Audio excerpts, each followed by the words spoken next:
Chapter 7:16. Qian Duo was really a clean stream among the rich second generation. He used to be. In terms of financial resources, there were few families in the entire Feng state that could compete with the Qian family. In terms of background, the Qian family was backed by the third prince, Zhao Yi. Which poor scholar could afford to offend him? Such a person had always suffered from the cold eyes and ridicule of others, but he just wanted to buy a poem to show off. How did the Qian god of fortune teach his son? If it was someone else, they would have lost a few lives. When he encountered difficulties in the Qi kingdom, it was because of Qian Duo that he survived 2 financial crises. Just because Qian Duo called him a brother, he would definitely help him. In order to prevent him from walking down the wrong path, he had said those words after careful consideration. Qian Duo obviously had not experienced the ugly baptism of the secular world. After Li Yi's words, he fell into deep thought. I understand. When Li Yi was about to finish his cup of tea, Qian Duo suddenly stood up with a look of enlightenment on his face. Li Yi glanced at him and asked, "What do you understand?" Spend the least amount of money and do the most things. You can't just think about throwing money. You have to do things cleverly. Qian Duo's face showed a thoughtful expression. Every penny should be spent just right. That's what my father taught me. Li Yi nodded. Qian Duo understood the essence of those words so quickly. The boy was worth teaching. So. Qian Duo turned to look at him and asked, "When are you going to pay me back?" This was a bit like burning the bridge after crossing the river. Just now, he had taught him so many life philosophies and guided him in the right direction. He hadn't even mentioned taking the money, but he was showing off first. This is different. Qian Duo looked at him and said seriously, "Thank you for your advice just now. I have benefited a lot." How much is that worth? Brother, name a price and I will give it to you immediately. He changed his tone and said, "But brother, you owe me a penny. You have to pay me back." Seeing his serious look, Li Yi began to admire the god of wealth's upbringing. To be able to raise such a son, it was enough to show that the god of wealth could climb to such a position in a short time, not entirely because of Zhao Yi. Li Yi had a look of appreciation on his face. He nodded and said, "The return event is over. I don't have any money." The nature of today's banquet could be considered as half a family banquet for the Lin family. The members of the Lin family were only a small part of them. Most of them were the shopkeepers and managers of the shops under their name. Although the Lin family was not considered a big merchant, there were still some smaller merchants that depended on them, including the Bai family, the Ma family, and the Su family. Due to the close business relationship between the 4 families, they would often attend such occasions. At this time, most of the Lin family members had gone inside. Most of the people outside were outsiders. Those small merchants and the shopkeepers and managers of the Lin family were chatting with each other. They looked in a certain direction from time to time, and their faces were full of doubt and surprise. There were many rich families in Feng State City. There were also a few families that had dozens or even hundreds of years of history, which the Qian family could not compare with. However, those high and mighty families had nothing to do with them. The Qian family, whose businesses were all over Feng State, was closely related to them. If the god of wealth was dissatisfied with them, he only needed to express a little bit, and these small businesses would face the danger of collapse. The god of wealth would not come to the Lin family for no reason and put on such an attitude. The Lin family was probably lucky this time. They had climbed up this high branch. Wouldn't they be rolling in money in the future? The shopkeepers and managers of the Lin family were naturally delighted. The bigger the Lin family's business was, the higher their status would be, and the greater the benefits they would get. Those small merchants were naturally excited. Although they could not directly connect with the Qian family, it was not bad to be indirect. The Lin family was eating meat with the Qian family, so there should be some soup for them to drink, right? The Bai family, the Ma family, and the Su family did not know what was wrong with them. Originally, with their relationship, they would definitely benefit the most this time. However, they chose to fall out with the Lin family at this time. It would be difficult for them to get on the same boat this time. Shopkeeper Ma and shopkeeper Su were still standing at the door. They did not know whether to leave or stay. They had just fallen out with the Lin family, so it was not appropriate for them to stay here. It was too embarrassing. However, they could not let go of their worries. The Lin family was obviously not the same as before. If they really joined forces with the Qian family to do something to them, how could they live in the future? Bai Yu stood beside the two of them and looked in the direction that Qian God of Fortune had just gone. Then, she looked at the figure who was talking to young Master Qian on the other side. Her expression was a little uncertain. After a long time, there was finally some movement in the matter that everyone was concerned about. Surrounded by the crowd, Qian God of Fortune walked out from inside and said with a smile, "You're too polite." It's settled then. The manager will discuss the specific cooperation matters with you when the time comes.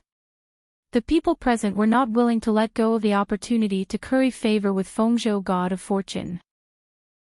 They all stood up and rushed over. This time, shopkeeper Ma and the other two were isolated. The three of them stood at the door, which was particularly conspicuous. He didn't want to argue with him over the matter of a copper coin. Seeing Lin Wanru walk over, Li Yi waved his hand at her and said, "Even though that's the case, it depends on my mood. That copper coin doesn't belong to you. If I want to give it to you, I'll give it to you. If I don't, you can't take it." Young Master Qian Duo still wanted to say something, but the woman behind him had already walked over. "Miss Lin."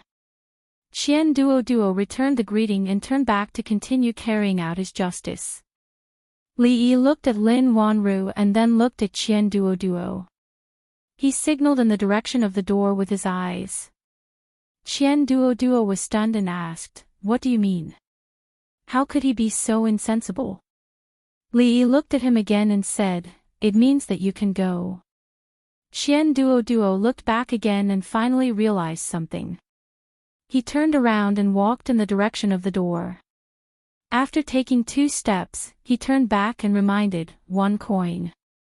After sitting down, Lin Wanru looked at him with some confusion and asked, "Young Master Qian, do you know him?" Li Yi nodded and said, "I've seen him twice." Looking at the situation just now, it did not seem like they had only met twice. Lin Wanru looked back but did not ask again. There were too many things about him that she could not understand. Li Yi looked at her and asked, "Have you negotiated with the Qian family?"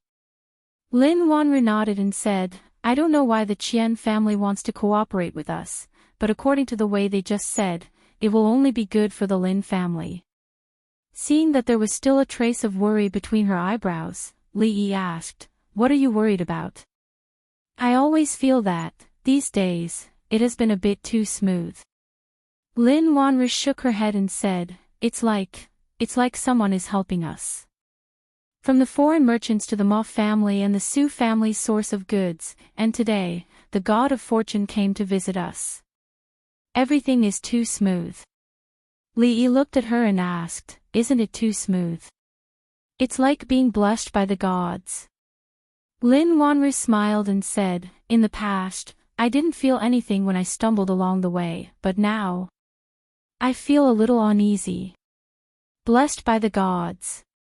Li Yi was stunned and said with some embarrassment, you flatter me, what?" Lin Wanru looked up at him with some doubt in her eyes. "Nothing." Li Yi hurriedly waved his hand. Lin Wanru nodded and looked at him and said, "Actually, I have something to tell you today. It was decided yesterday, so I didn't have time to tell you." Li Yi nodded and said, "Just in time, I also have something to tell you." "Then you first," the two looked at each other and shook their heads and smiled at the same time. I'm leaving. I want you to be the shopkeeper of the new shop. Lin Wanru paused for a moment, then nodded and said, since you're leaving, you should go back first. Miss Lu really does need someone to take care of her. This matter, when I go back later, I'll talk to you. Li Yi looked at her and said, I'm going back to the Jing Kingdom. Lin Wanru's voice stopped abruptly. She looked up at him with an uncertain expression and said softly, what did you just say? Chapter 7:17. I'm going back to the Jing Kingdom soon. Li Yi looked at her, paused for a moment, and said, it was an accident that I came here. Now it's time to go back. You are going back to the Jing Kingdom. Lin Wanru was stunned, but she soon came to herself and said, it's not good to wander outside. You have to settle down eventually. But what about Miss Lu? If you go back like this, will your family? Li Yi shook his head and said, I've talked to my family. In the end, he didn't intend to tell Lin Wanru everything. It was good to say goodbye like this, and the impact on her heart might be less. Lin Wanru thought for a moment and said, when are you leaving? I'll arrange Brother Lin to escort you back, and bring some traveling expenses, which will be needed on the way. We're leaving today. Li Yi shook his head and said, when we go back, there will be guards with us. We don't need to bother Brother Lin. Then. Lin Wanru looked around and said, there are still some things there. I'll go there first. When Lin Wanru got up, there were many people around. Wanru, do you have a candidate in mind for the manager of the new shop? Sister, is that the god of fortune money? Does the Qian family really want to cooperate with our Lin family? The people of the Ma family, the Su family, and the Bai family are back again. They are waiting there now. Would Wanru like to meet them? Lin Wanru waved her hand and said, let's talk about these things later. I'm a little tired. I'll go back to my room first. The Lin family looked at each other. The new shop was about to open, and the god of fortune money personally came to visit. The Lin family could be said to be soaring today, and it was foreseeable that they would be rolling in money in the future. But she didn't seem to be in a good mood.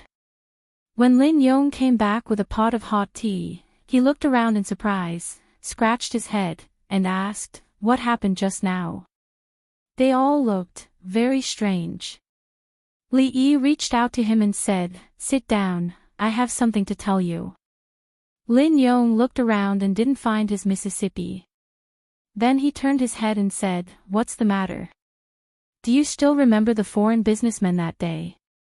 Lin Yong nodded his head and said, I remember. You're the one who can't stop talking, right? After cooperating with the Qian family, the Lin family's business will grow bigger and bigger, and there will be more and more shops. In the future, you will often see those foreign merchants. You just have to cooperate with them like before. You can say these words to my Mississippi. I don't care what you say to me. Lin Yong asked in surprise, oh right, what are we eating tonight? Is it the same as yesterday? There is a box under the bed in the room next to Fong Lin Garden.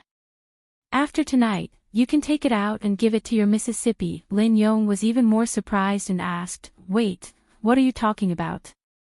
Why don't I understand? Li Yi took out a booklet from his arms and handed it to him, saying, don't forget to give it to her. You must give it to her in person. Lin Yong was stunned. He looked at him and asked, what on earth happened? Hurry up.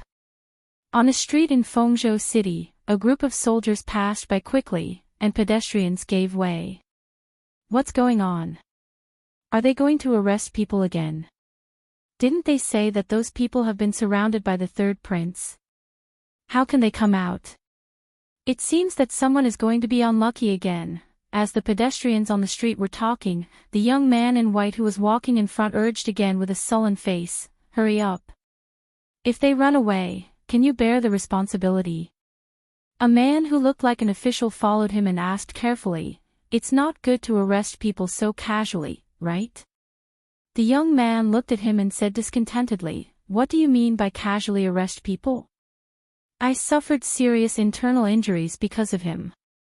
Can't your yamen do something about it?" The accompanying officials lowered their heads and said nothing. County Magistrate Wu was in real trouble this time. He couldn't afford to offend any of these people from the capital. Although they were surrounded by the guards in the courier station a few days ago, the guards had retreated. Which official in Fengzhou dared to offend the first prince's people? County Magistrate Wu thought to himself, even if you have serious internal injuries, you should at least pretend to be more realistic. It's too arrogant to arrest people so aggressively. However, he should be arrogant. Several officials in the yamen had been arrested by them. As a small county magistrate, if he disobeyed them on this matter, they could use any reason to take off his hat and escort him to the capital. The young man urged, "Where is the Lin family? Are we almost there?" County Magistrate Wu pointed to the front and said, "It's just in front, almost there." A trace of pleasure appeared on the young man's face.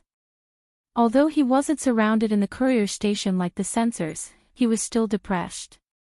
If he didn't take revenge, he wouldn't feel at ease when he returned to the capital. He had to leave Fengzhou tomorrow. It wasn't easy for him to get an order from his cousin. What could a lowly businessman do? However, time was short. He had to let the two women go this time. What a pity, do you remember everything? Li Yi looked at Lin Yong again and asked. Yes, I remember. Lin Yong nodded and immediately asked, what happened? You should tell me now, right? I'm leaving. Lin Yong was stunned for a moment and said, it's not too late to leave after you tell me what happened. As soon as he finished speaking, a voice suddenly came from the front. Who is Li Xian? Li Yi looked at him strangely and asked, is there a person called Li Xian here? Isn't that you? Lin Yong looked at him in surprise. Li Yi was stunned for a moment. He rubbed his forehead and said, sorry, I forgot. Lin Yong looked at him and then at the group of officials pouring in from the door. He was confused until a somewhat familiar young man walked in from outside. His expression finally changed. Who is Li Xian? A man in an official uniform stood at the door and asked loudly. Seeing the appearance of an official, everyone in the courtyard was stunned at first, and then they were all surprised. The Lin family was really troublesome today. First, the Ma family, Su family, and Bai family came to quarrel with each other. Later, the money god came to cooperate with them in person. As soon as the money god left, the officials came to the door. Didn't these people really discuss it? Who is Li Xian? I don't know. I've never heard of such a person in the Lin family. Is that the county magistrate?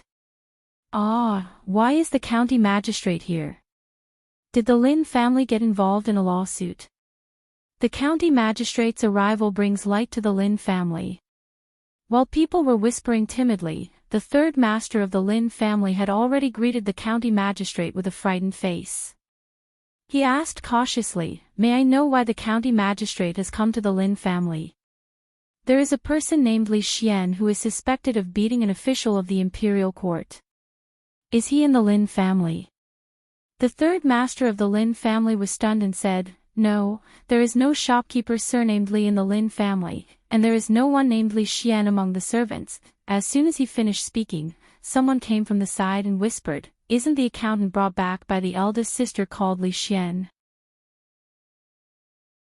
Chapter 7:18. Beating up an official of the imperial court. Bai Yu, who was standing behind the crowd, was startled. He naturally knew who Li Xian was and had even personally investigated him. He was the scholar who lived next to Fragrant Forest Park. Previously, he had embarrassed himself in front of Lin Wanru. Bai Yu naturally did not have a good impression of him. This person actually dared to beat up an official of the imperial court and even caused the county magistrate to come looking for him personally. This was truly gratifying.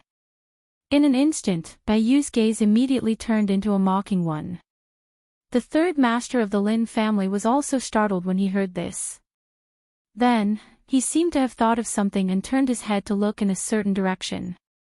At a table in the back, a young man slowly stood up. The scholar that Wanru had picked up had initially caused a small disturbance in the Lin family. After all, the position of an accountant was very important. No one would feel at ease handing it over to an outsider. However, it was later discovered that this was not a measure taken by the young mistress of the Lin family to further monopolize the power. The scholar's title of accountant was just a title. It was said that he only stayed in the small courtyard next to Fragrant Forest Park and rarely went out. The family had their own guesses as to whether he was an accountant or a lover. However, this had nothing to do with their interests, so they gradually stopped paying attention to it.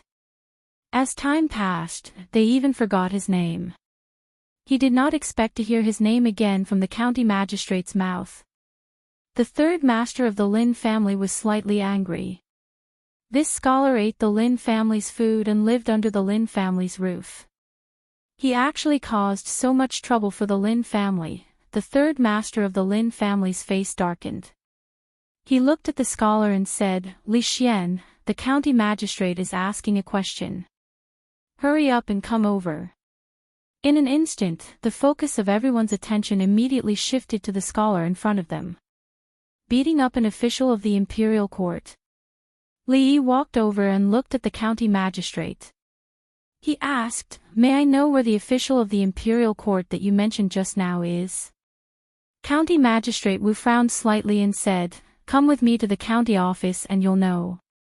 Although there was something fishy about this matter, there was no need to make the first prince unhappy over an unimportant person and bring unnecessary trouble to the third prince.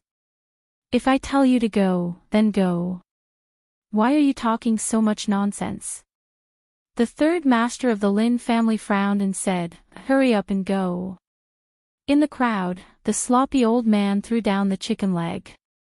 Li Yi secretly made a gesture to him. The old man shook his head and picked up the chicken leg again. Li Yi didn't look at the Lin family's third master. He glanced at the young man standing behind the constables, who was looking at him with a mocking expression. He shook his head slightly. Before he left, he didn't even let him have some peace. It seemed that it was necessary to see Zhao Yi yesterday. Otherwise, after he left, who knew what would happen to the Lin family? Li Yi glanced at the county magistrate and said, "Let's talk outside." "Wait." A voice came from behind. Lin Wanru walked to the county magistrate and said, "I was also there that day. Please take me away with you." The third master of the Lin family's third master's face changed and he said, "Wanru, what are you doing here? It's none of your business here. Go back quickly." Just now, he wanted to take away the power in Lin Wanru's hands. But just now, the money god obviously came to the Lin family for her. The future of the Lin family depended on her. Now, she couldn't have anything happen to her. Li Yi turned to look at Lin Wanru and said, "It's really nothing serious. Just make it clear." Lin Wanru looked away from the young man behind the constables and looked at the county magistrate. She said, "Aren't we going to the county office? Let's go." Lin Yong looked anxious and said, "Miss, don't go. It's obviously that bastards." Lin Wanru glanced at him, and Lin Yong immediately closed his mouth. "Let's go." County Magistrate Wu glanced at her and said lightly. There wasn't much difference between a scholar with no background and a merchant's daughter. Although the matter wasn't destined to be too serious, judging from the intentions of the person behind him, the scholar would probably suffer some physical pain. "Sir, I don't think it's so troublesome," Li Yi said with a smile as he stuffed something into the county magistrate's hand. County Magistrate Wu was stunned. Feeling the weight of the thing in his hand, he thought that even if it was a bribe, such a small piece of silver was too small. His face darkened, and he said, "Presumptuous. How dare you bribe me?" "Guards, As County Magistrate Wu said, he raised his hand and intended to throw the silver on the ground fiercely in order to show how impartial and upright he was. Before throwing it, he took a casual glance at it. In an instant, his eyes widened as his arm froze in the air and he couldn't move his eyes away anymore. This jade pendant had just been sent to King Feng's mansion by him some time ago. Today, when he saw it again, it still felt the same. County Magistrate Wu's eyelids twitched when he saw two yamen runners coming out from behind him and walking toward the scholar. He shouted, "What are you doing?" The two yamen runners looked over in confusion. "Sir, didn't you ask us to shut up?" County Magistrate Wu's face darkened. When he turned around, his expression melted like the spring rain. He put the jade pendant back in Li Yi's hand and said with a smile, "This jade pendant can't be thrown around. Please keep it." Li Yi asked with a smile, "Sir, are we still going to the county office?" "No, I'm not going." County Magistrate Wu shook his head fiercely and said, "I'm sorry to disturb you. We'll leave now, right now." Li Yi put away the jade pendant. Xiao Yi did not lie to him. This jade pendant could be exchanged for silver in times of crisis and could also be used to solve difficulties. It was really a must-have for traveling to the Qi Kingdom. Seeing the sudden change of the county magistrate's attitude, the third master of the Lin family was stunned. He opened his mouth but did not say anything. He was not the only one who was stunned. The county magistrate came in a fierce manner and left in a hurry. He did not do anything in between. It was extremely strange. Lin Wanru looked at County Magistrate Wu, and when she turned her head to look at Li Yi, a trace of unfamiliarity suddenly appeared in her eyes. "County Magistrate Wu, what are you doing?" The young man finally came to his senses. He stepped forward and said angrily, "Are you going to bend the law for personal gain?" County Magistrate Wu's face darkened. He did not want to offend the first prince's people, but it did not mean that he was willing to offend the third prince. The person who owned the jade pendant was obviously someone the third prince attached great importance to. County Magistrate Wu did not dare to offend the third prince. After all, the first prince was not the real master in Feng province. He looked at the young man with a sullen face and said coldly, "Do I need you to teach me how to do things?" This scene caused everyone present to be dumbfounded. Today, they not only saw the god of fortune in Feng province, but also the county magistrate's internal strife. This trip to the Lin family was not in vain. How dare you! Even in the capital, he was a domineering and unscrupulous person. How dare a remote county magistrate treat him like this? The young man was angry and said harshly, "Do you still want to be the county magistrate? I'm afraid you can't make the decision on this matter, can you?" A voice came from outside. After being stunned for a moment, the people immediately looked at the door. Li Yi stretched out his hand and rubbed between his eyebrows. Looking at the figures coming in from outside, he murmured, "Xiao Yi, you've gone too far." Chapter 719. Most of the people didn't recognize the few figures who walked in from outside the door. However, the young man at the front who had just spoken looked noble. The two young masters on his left and right were also outstanding and had extraordinary identities. Not only that, but there were also 2 rows of armored and armed guards behind them. At a glance, there were probably dozens of them. It was the first time that most of the people present had seen such a lineup. They didn't know these people, but there was one person that everyone knew. Fortune God of Money, who had left and returned, stood behind the young man as if he was the leader. It was completely different from the situation where he was surrounded by stars. Zhao Xiuwen, Yang Yanzhou. Lin Wanru looked at the 2 people on her left and right. When her gaze moved to the face of the person in the middle, she finally revealed a shocked expression. "Your Highness King Feng, who's talking?" The young man was in a fit of anger. When he was suddenly rebutted, he subconsciously wanted to turn around and scold back. However, when he turned around and saw the person who walked in, he immediately became dispirited. He trembled and involuntarily took a few steps back, swallowing the words that were already in his throat. Feng, Feng. Your Highness King Feng. Although his identity wasn't ordinary and he had the right to be arrogant, he also knew that there were two people in Feng province that he couldn't afford to offend. One was his cousin, the eldest prince of the Qi kingdom, Prince Heng, Zhao Jing. The other was the true ruler of Feng province, King Feng, whom even the eldest prince didn't dare to provoke. He did provoke, but the result wasn't good. The relay station where he lived was surrounded by 1,000 guards. Although his freedom wasn't restricted, he was humiliated, lost the hearts of the people, and even lost his credit. At this moment, he was even more depressed than County Magistrate Wu. Greetings, Your Highness King Feng. County Magistrate Wu bowed apologetically and secretly wiped his cold sweat. As expected, this person's relationship with His Highness King Feng was extraordinary. Not only did he give the jade pendant that represented his identity to King Feng, but he also came personally. If County Magistrate Wu hadn't been quick-witted just now, he would have made a big mistake. If they didn't hear the young man's trembling voice clearly just now, they finally heard the county magistrate's words just now, which were spoken fluently and clearly in the official language. King Feng. The third master of the Lin family trembled as he said this, and immediately knelt down. When the crowd regained their senses, they also lowered their heads and knelt down. Unless it was a special occasion, the people of the Qi kingdom did not have to kneel to the officials. However, the person in front of them was a genuine prince, the lord of Feng province. In this place, his reputation was unparalleled. They held this name in awe and veneration.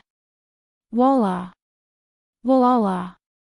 Even the thick-skinned Lin Yong knelt down without hesitation. In the entire courtyard, the only people who hadn't knelt down in front of Zhao Yi were a sloppy old man who was sitting in a seat and eating a chicken drumstick, Li Yi who stood there with a helpless expression, and Lin Wanru who hadn't knelt down because he was holding her wrist. Lin Wanru looked at him and said in a panic, "This is His Highness King Feng." "You can't be rude." In the crowd, Baiyu raised his head and took a look. After being stunned for a moment, a gloating expression quickly appeared on his face. "Come in and talk." Li Yi sighed and turned to walk inside. Lin Wanru was pulled by him. She stared blankly at the people in front of her and unconsciously followed him in. "I'm a little presumptuous. Brotherly, please don't take offense." Zhao Yi laughed heartily and walked up quickly.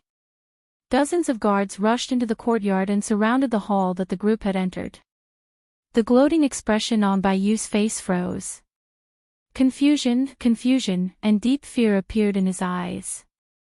The third master of the Lin family was still kneeling on the spot. He stared blankly at this scene and even forgot to get up. At this moment, his heart was pounding. Was the person who spoke just now really the accountant of the Lin family? The gigolo kept by Wanru? How could he speak to His Highness King Feng like that? How could His Highness respond like that?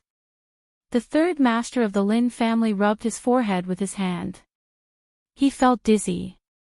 The accountant of the Lin family, the gigolo kept by Wanru. He spoke to him like that and reprimanded him. His Highness King Feng was so polite to him. Not only did he feel dizzy, but his vision also darkened until it was completely black. "Third uncle, old third, what's wrong with you? Wake up!" The muffled sound of his head hitting the ground finally brought everyone from the Lin family back to their senses. They all rushed in the direction that the third master of the Lin family had fainted on. In the hall, Li Yi rubbed his forehead. He looked at Zhao Yi and asked, "Isn't this a little too much?"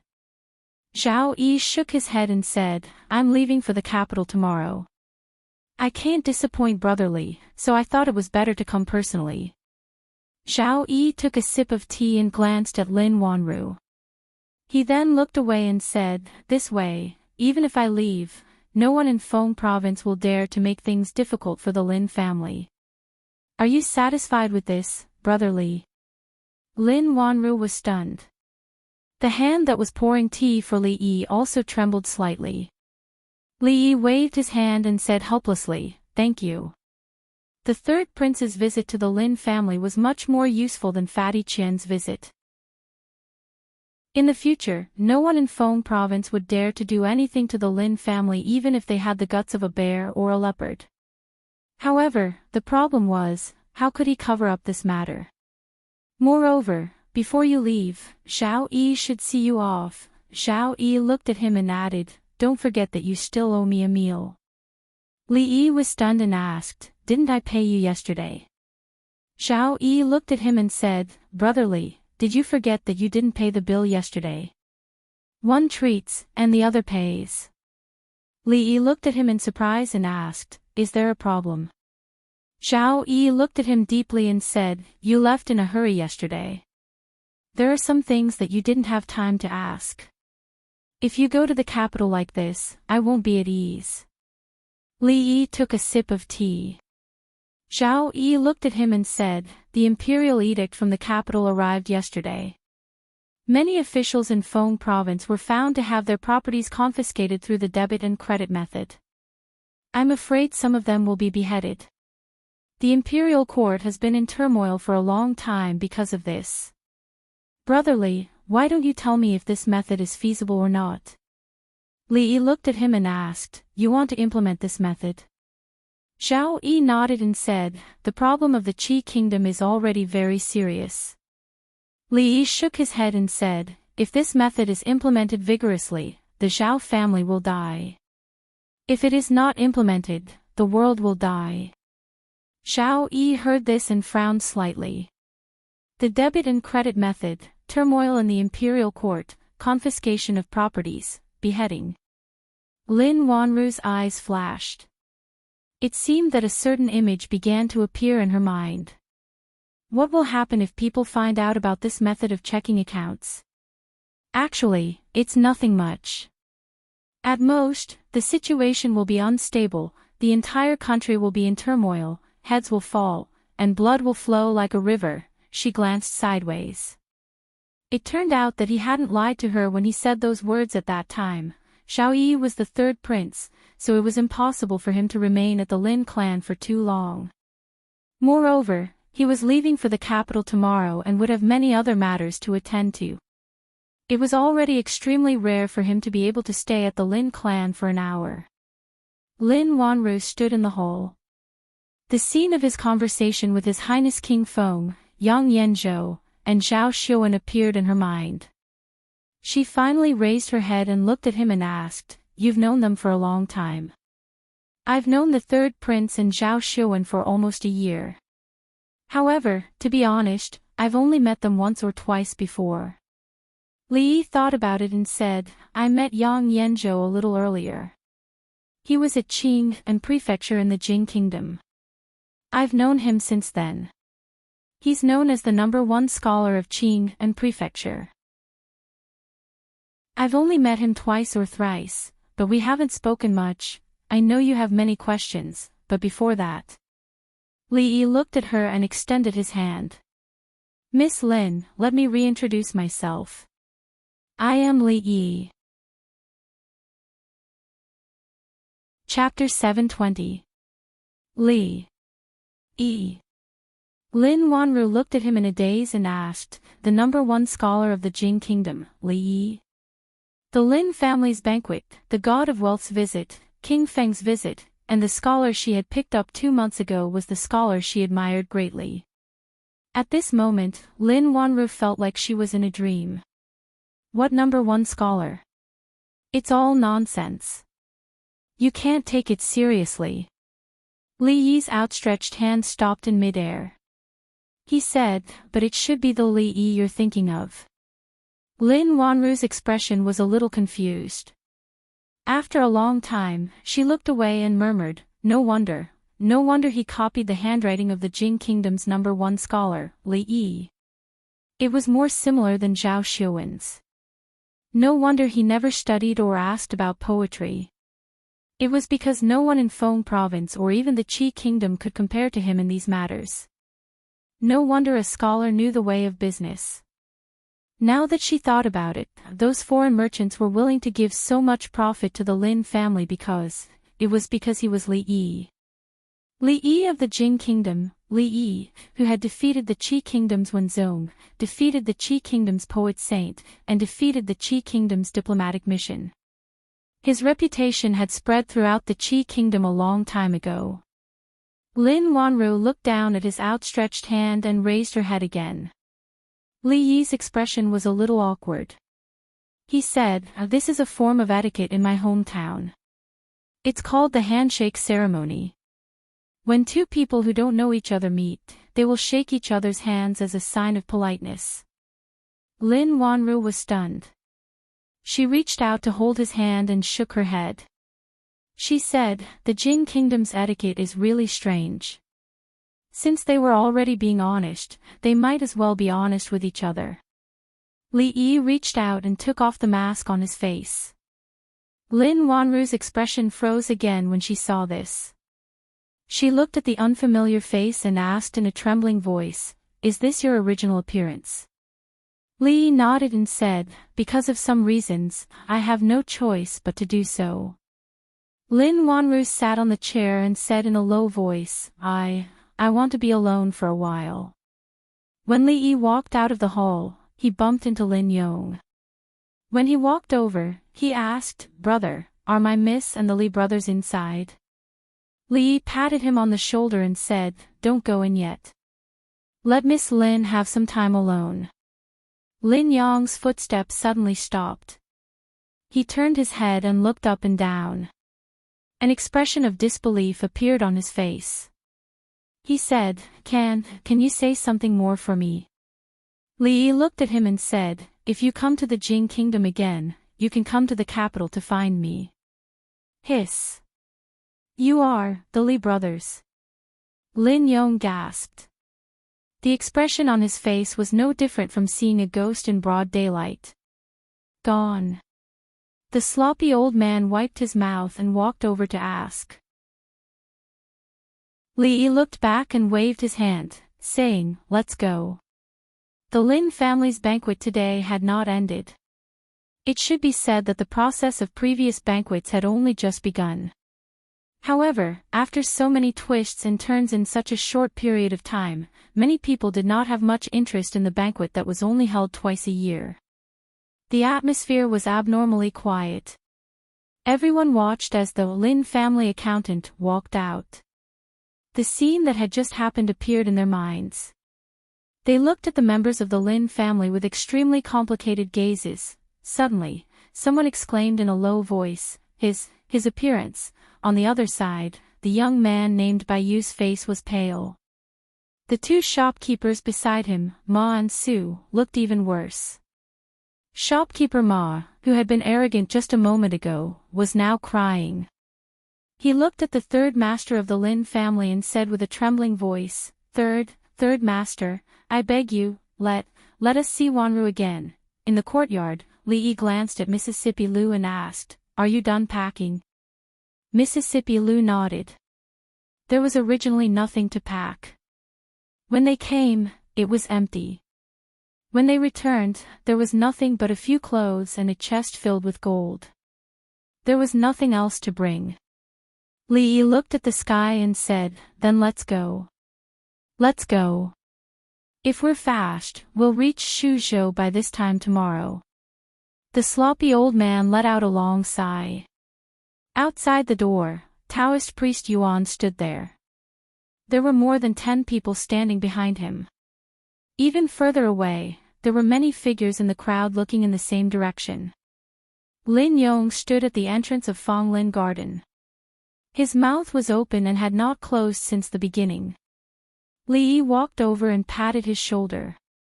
He said, "Where's Miss Lin?" "At home." Lin Yong looked into Fonglin Garden and turned around. He said, "Do you want me to call her?" "No need." Li Yi retracted his hand from his shoulder and waved it casually. "Goodbye, big brother Lin." Lin Yong nodded and looked at him in a daze. He said somewhat mechanically, "Goodbye." When there was no one in front of him, Lin Yong came back to his senses.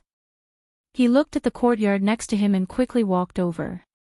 The furnishings in the courtyard were still the same as before. There was a clay pot at the door of the kitchen that was used to boil medicine. However, there was no longer the fragrance that made him salivate just by smelling it. Thinking of something, he walked into the room and leaned over to look under the bed. After a while, he pulled out a box from under the bed. The box was very big and it was not locked. Lin Yong opened it casually. The next moment, he was dazzled by all kinds of colors. Fengzhou Courier Station. You said that Zhao Yi personally went to the Lin family to see the person you met the other day. Zhao Jing looked at the young man who was still a little pale and asked, "Who is that person?" "I've already asked someone to investigate." The young man took out a piece of paper and handed it over. He said, "When I came back just now, I saw that they seemed to have left the city, the accountant of the Lin family." Zhao Jing frowned. After looking at it several times, he still had no clue. He's from the Jing kingdom. Why was he so polite? Li Xian, at a certain moment, Zhao Jing seemed to think of something. His expression changed and he immediately said, "Chase." In Fonglin Garden, Lin Yong picked up an exquisite Buddha statue and exclaimed, "Miss, this is colored glass." He looked down at the box at his feet and said, "These are all colored glass. How much is it worth?" Lin Wanru's gaze only stayed on the colored glass for a moment before she looked away. Lin Yong's voice came again. "Miss, when the Li brothers left just now, you were clearly in the shop. Why didn't you come out?" Lin Wanru put down the note in her hand that said, "Sell it as soon as possible." She said, "Put these things away and go back to work. Brother Lin, make some preparations these days. I plan to let you go to the newly opened shop." Oh. Lin Yong was stunned. When he wanted to ask again, he suddenly turned his head and looked outside. On the street outside Fonglin Garden, a group of soldiers ran quickly, causing a commotion on the street. Lin Yong sighed and said, "Feng State City is in chaos again." In King Feng's mansion, Zhao Yi, who was arranging many things after leaving, turned his head and asked, "How many people did they bring?" The person in front of him said, 100 personal guards. Zhao Yi shook his head and said, "Did my brother also go?" "The first prince is still at the courier station, but the young master of the Yang family went with him." Zhao Yi shook his head and said, "Then let him be." Compared to what he had to face and deal with next, these things were no longer enough to divert his attention. The conflict between the factions in the imperial court, the panic in the local counties, and the confrontation with the first prince in the capital, Zhao Yi rubbed the space between his eyebrows and murmured, "You left so quickly." Chapter 721. Outside Fengzhou City, Li Yi stood at the foot of the city wall and looked up. On the towering city wall, the two words, Fengzhou, were particularly majestic and majestic. At first glance, one could tell that it was written by a famous master. He looked at the city gate again. After leaving this time, it was uncertain whether he would come back here again. He felt a little guilty about Lin Wanru. She had always taken good care of him and Mississippi Lu, but in return, she had lied to him. Although the lies were kind, Li Yi still could not face her calmly before leaving. After a while, he collected all his thoughts, turned to look into the distance, waved his hand, and said softly, "Let's go." Half an hour later. Go after them. Inside Fengzhou City, a group of fast horses galloped out. The young man in the front was full of excitement and said loudly, "His Highness has ordered that whoever catches them will be heavily rewarded." On the official road, pedestrians and peddlers gave way.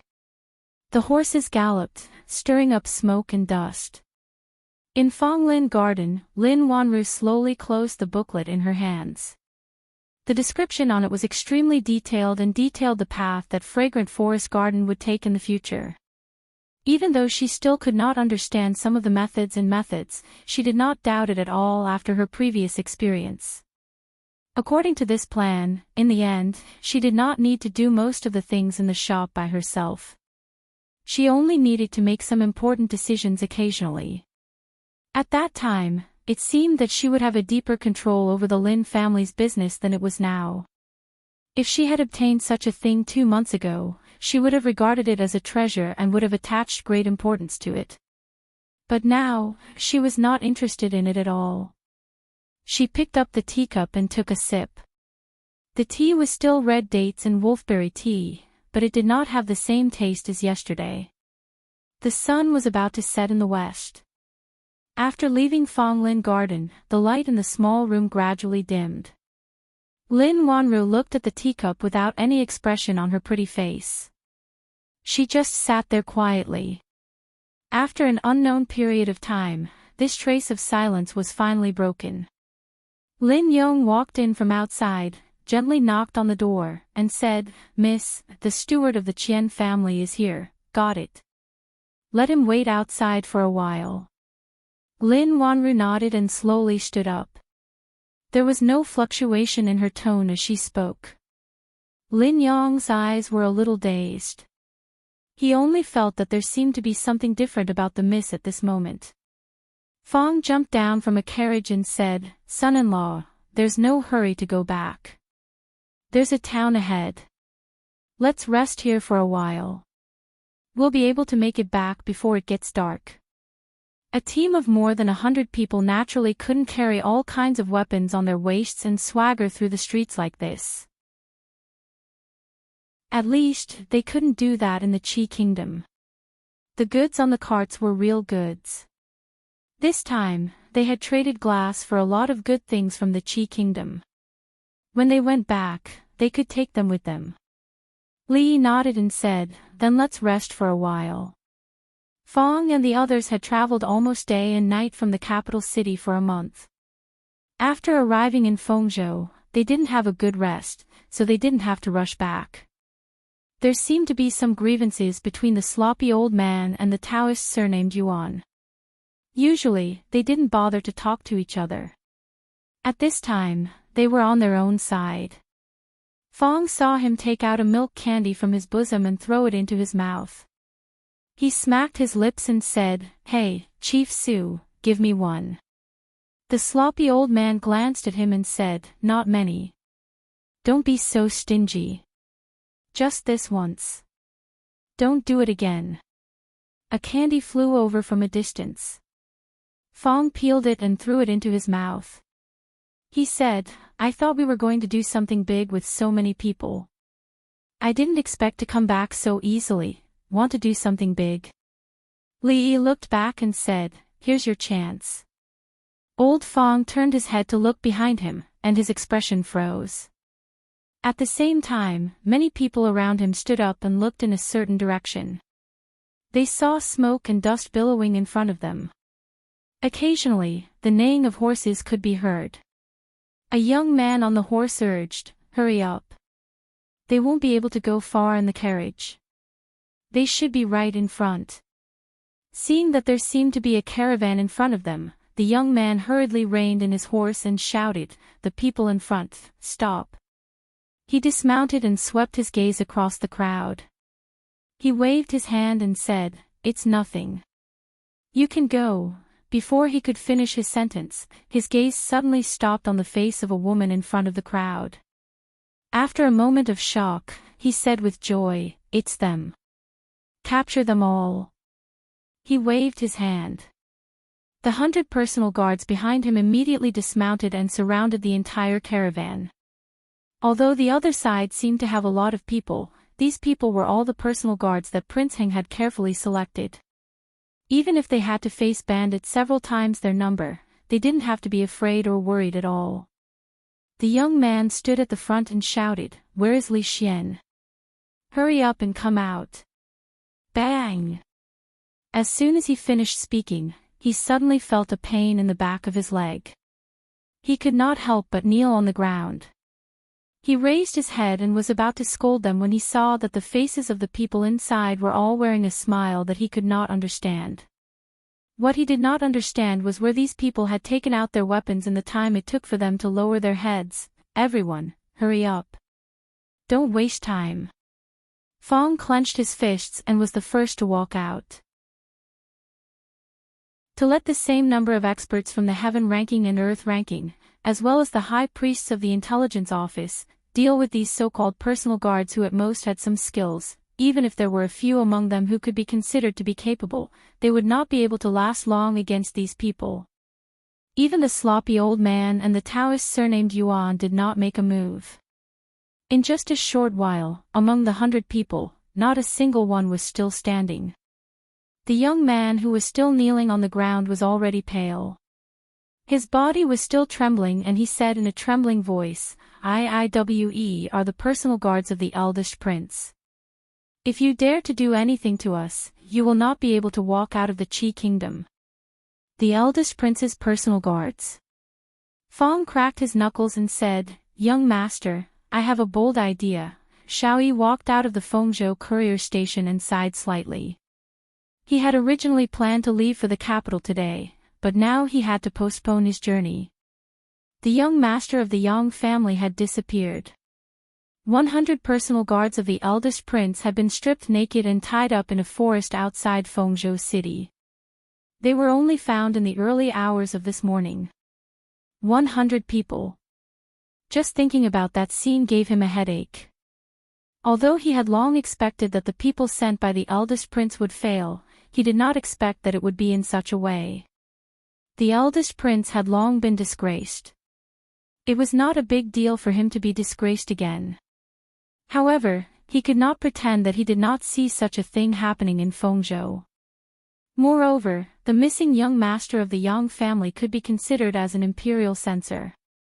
Although it was only a temporary position, it would be difficult to explain it to the Yang family. Zhao walked out with a dark face and said coldly, "Who did you let go? If you can't give me an explanation for this matter, you will have to explain it to my father when we return to the capital." As soon as Zhao finished speaking, an official rushed over and said loudly, "Your Highness, there is an urgent report from Bingzhou. Last night, several imperial censors and 100 personal guards of Prince Heng entered Bingzhou and gathered the officials of Bingzhou.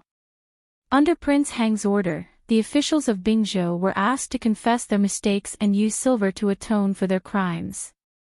At dawn, they left Bingzhou with 600,000 taels of silver, a bunch of nonsense." Zhao Zheng was stunned when he heard this. In the next moment, his expression changed and he said coldly, "The imperial censors are all at the relay station. When did I give such an order?" Because of the matter of the silver, he was already at the heart of the struggle. There were countless opinions among the people and there were many voices of dissatisfaction with him in the imperial court. The word silver for discussing guilt could not even be mentioned now. How could he do such a stupid thing? According to the official who just arrived from Bingzhou, those people had the token of Prince Heng's residence and had verified the identity of Imperial Censor Yang. Zhao Zheng was stunned for a moment. As if he had thought of something, he immediately asked, "Is that Imperial Censor called Yang Tsong?" The official replied, "Yes." Zhao Zheng stood there in a daze. He felt his vision darken and the world around him was spinning. Seeing Prince Heng collapse, the official immediately rushed forward and said in a panic, "Your Highness, Your Highness, Your Highness, are you all right?" Chapter 722. Have you heard? Prince Heng's men were robbed by a group of strong men yesterday. What do you mean by heard? I saw it with my own eyes. Just this morning, hundreds of people were tied naked to trees. That scene, TSK, immoral. It's really immoral. That's nothing. I also heard that when these people came back, they all covered their buttocks. I didn't expect the first prince's men to like this. Could it be that he also, today, there was a lot of discussion in Feng State City. People could be heard talking about something on the streets and alleys. That was because that piece of news was simply too shocking to them. Early in the morning, a woodcutter had just walked into the forest when he saw 100 people being stripped naked and tied to a tree. Perhaps because of the morning, some uncontrollable changes had occurred to their bodies. Just thinking about it was a spectacular sight. That kind of scene and that kind of image would linger in the mind of anyone who saw it for the rest of their lives. Ever since the first prince had come to Feng State, he had been arresting people and discussing the crime. Now, he had done such a thing. It had firmly occupied the headlines of Feng State daily. It was believed that this incident would occupy the headlines for a long time. When Lin Yong told Lin Wanru about these things, it was, of course, the edited version. I don't know where this strong man came from. He did things so decisively. It's so satisfying. His face was full of excitement. Then, he put something on the table and said, "Miss, this is what you wanted." He looked at the poetry book that he had just bought and asked, "Miss, is the Li brothers really the #1 talent of the Jing Kingdom? Were these poems and lyrics also written by him?" Lin Wanru didn't answer. Lin Yong looked around, shook his head, and walked out. Anyway, that was what the people outside said. When he bought the poetry book, he was almost squeezed out by the young ladies. He really didn't expect that a pretty boy like the Li brothers would be so popular with women. Lin Yong walked to the entrance of Fonglin Park and looked in a certain direction out of habit. He couldn't help but lick his lips. It's almost time to eat again. At this time, in a county town located at the border of the Qi Kingdom's Qing province, a group of over 100 caravans had stopped. They were seated in the largest restaurant in the county town. That's all there is to making money. Fong didn't forget to sigh as he chewed on the pork shoulder. He had the capital to be arrogant. In one night, he had produced 600,000 taels of silver. Anyone could be a little arrogant. However, there was a slight delay in time. Bing province was not far from Feng province. Presumably, they had already received the news. With more than 100 people and so many carriages and goods, it was destined that they would not be able to travel very quickly. The original plan might have to be slightly altered. Yang Liuqing took out a map and spread it on the table. He pointed at a place in front of them and said, "Marshal Uncle, with our current speed, it will take us 1.5 days to reach Chongzhou. If we travel at top speed from Fengzhou, we can reach there in a day. So, we can't go back through Chongzhou. Is there any other way?" Yang Liuqing nodded.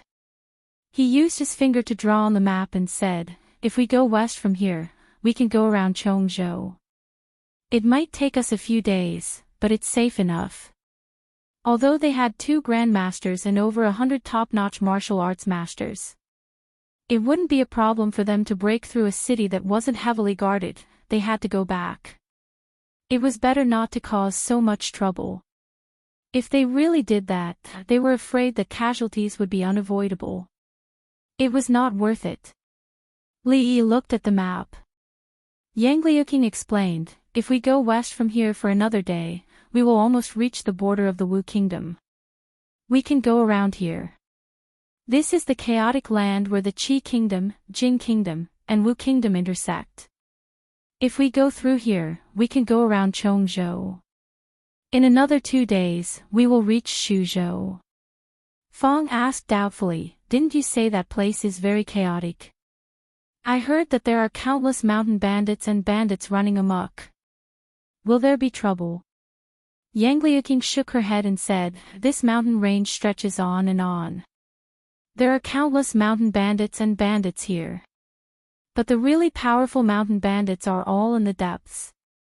The power is complicated, and the specific situation is not that simple. In short, there are only some small bandits on the periphery. There are no more than dozens of people, so there's nothing to be afraid of." Li Yi looked at her in surprise and asked, "You are very familiar with this place?" Yang Liuqing was stunned. She nodded and said, I learned about it when I came here. There shouldn't be much difference. The slovenly old man looked at Yang Liuqing meaningfully and spat out the chicken bone in his mouth. He said, this girl is right.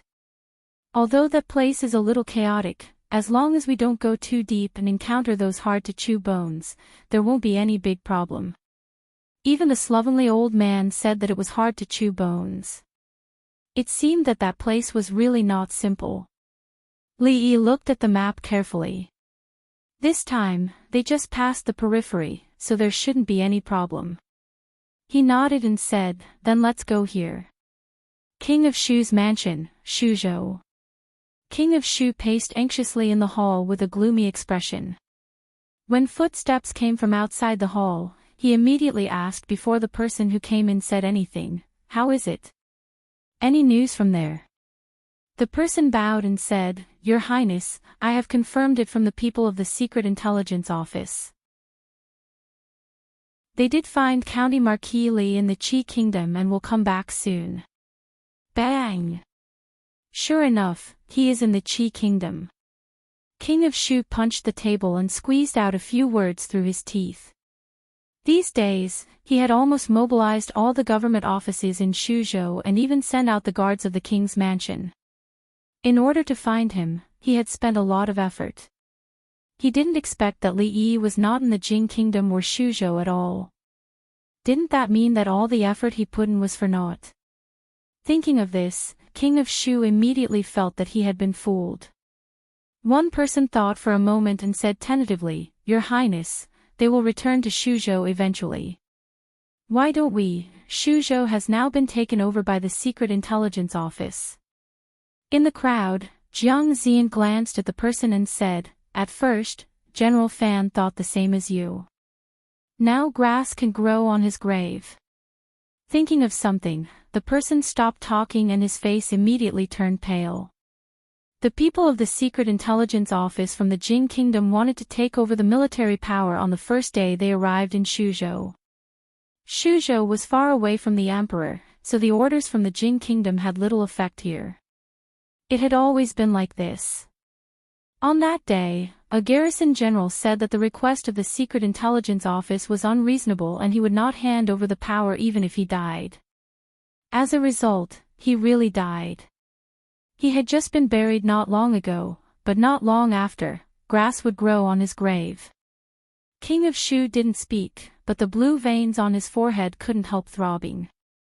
As the first prince, he was suppressed every step he took in the Jing Kingdom and was even beaten in front of the civil and military officials. Now he came to Shuzhou and couldn't make decisions on his own fief. This was the most depressing thing in his heart. The atmosphere in the hall was a little depressing. At this time, another servant of the prince's mansion came in and said, Your Highness, young Master Fang Yongfang wants to see you. King of Shu nodded and said, Let him in. Chapter 723. Your Highness, King of Shu. The young man surnamed Fang came in from outside. He first bowed to King of Shu, and then turned his head to look around. King of Shu looked around, waved his hand, and said, You can leave now. Hearing this, everyone left one after another. Only King of Shu and the young man surnamed Fang were left in the hall. King of Shu looked at him and said lightly, Li Yi is coming back. What? Fang Yang's expression changed immediately. He went to the Qi Kingdom recently and will be back soon. King of Shu looked at him and asked, Can your people get rid of him before he arrives in Shuzhou? Fang Yang's expression changed for a while. He shook his head and said, No. The power of the holy religion in Shuzhou was weak. Her Majesty was injured and had not recovered yet. A large number of masters gathered in Shuzhou some time ago suddenly appeared and then disappeared. It was said that they went to the Qi Kingdom. Now that he thought about it, it must have something to do with Li Yi. With the remaining power of the holy religion in Shuzhou, even if another guru came, they would be at risk of being destroyed, let alone so many masters. The right thing to do was to escape before they came back. They didn't even dare to take back the token of the Blue Dragon ambassador. How could they have other plans? Didn't you say that you have 100,000 followers? King of Shu looked at him angrily and said, didn't you say that there are countless masters in your sect? You can't even handle such a small matter. How can I believe you? The young man surnamed Fong was expressionless. He lowered his head and said nothing. Hearing the voice of King of Shu coming from inside, full of anger and mania, the two guards at the door looked at each other and immediately became very cautious. At this time, His Highness could not be provoked. He would even severely punish them for not standing properly. This was not the first time such a thing had happened. Fortunately, it didn't take long before young Master Fong, who often came to the king's mansion, came out. He didn't look very good, and there was no sound in the hole. The two of them heaved a long sigh of relief because they didn't suffer any punishment because of their posture. Young Master Fong was in trouble. From the looks of it, he must have been scolded badly by the King of Shu. The two of them wiped the cold sweat off their foreheads. When they put down their hands, a voice came from the side. Who allowed you to wipe your sweat? The King of Shu looked at the two of them with cold eyes and said, each of you, go down and receive 50 strokes of the cane. The two of them looked at each other and tightened their grip on the sabers at their waists. In the end, they loosened their grip. At the same time, the youth surnamed Fong walked out of the King of Shu's residence. Two blue-robed men came forward and respectfully said, Protector. The youth with the surname Fong turned around and looked at the gate of the King of Shu's residence. He said coldly, we'll do it tonight. Son-in-law, shall we make our move? Fong rubbed his hands together and looked excitedly at a group of dozens of people with red scarves covering their heads. He turned around and asked Li Yi. Li Yi could finally confirm that Fong really had the genes of a bandit. They had already destroyed 3 bandit dens along the way, and after a while, the number would increase to 4. There was indeed a reason why this place was known as the Land of Chaos. Ever since they entered the mountains, they had encountered 3 groups of bandits with more than a dozen people. The last group even had more than 100 people. Such a group of bandits would be considered a small force in other places. However, in this place, they could only stay in the periphery. Usually, they would go down the mountain to rob livestock and food. Occasionally, small caravans would pass by and they would be fat sheep. If they ventured deeper into the mountains, they would either be annexed by other large bandit groups or lose their lives in the process of fighting for territory. In the beginning, Fong was still worried that there would be trouble bringing so many gold and silver goods through a place where bandits ran rampant. After encountering it twice, he gradually began to realize that being a bandit was his original profession. The group had already been moving for 2 days. Not only did the goods not decrease, they even increased. The 3 waves of mountain bandits were all suppressed by the group and their dens were raided. Unfortunately, the mountain bandits' nests weren't rich at all. Old Fong and the others only took the items that caught their eye and left the rest of the scrap metal untouched. A group of dozens of people like the one in front of them could be wiped out with just a few people. After a while, Fong came over with a smile and said, Young master, after we arrive in Shuzhou, do you want to put the goods down first and come again? This guy was really addicted to being a bandit. He had been in a state of excitement for the past 2 days. If he called the people from Willow Leaf Village, would they sweep all the nearby mountains? Except for the 2 gurus, the rest of the 100 or so people were the best of the best. If these people really followed him and became bandits, perhaps his original dream would come true. Li now wanted to grow wings and fly back. He didn't have the time to do this. He glared at him and said, Hurry up. It's getting dark. Let's find a place to rest first and ask those bandits where their dens are. Fong responded and walked over. He slapped the head of the bandit and said, You're still wearing a red headscarf. You're a disgrace to us bandits. Tell me, where is your stronghold? The bandit leader asked in a trembling voice, "You are also bandits?" Fong slapped his head again and said, "Don't talk so much nonsense. Lead the way." The bandit leader looked around. There were many people as strong as this strong man. One person could beat more than 10 of them. He couldn't help but sigh in his heart. They were all bandits, but why was the gap between them so big? Fong slapped him again and said, "You're still looking. It's just ahead." All the bandits sighed and felt sad. They were all bandits. Why did bandits make things difficult for other bandits? Li Yi rode on the horse and followed behind Mississippi Liu. At a certain moment, he inadvertently looked up and saw the expression on her face and the flickering light in her eyes.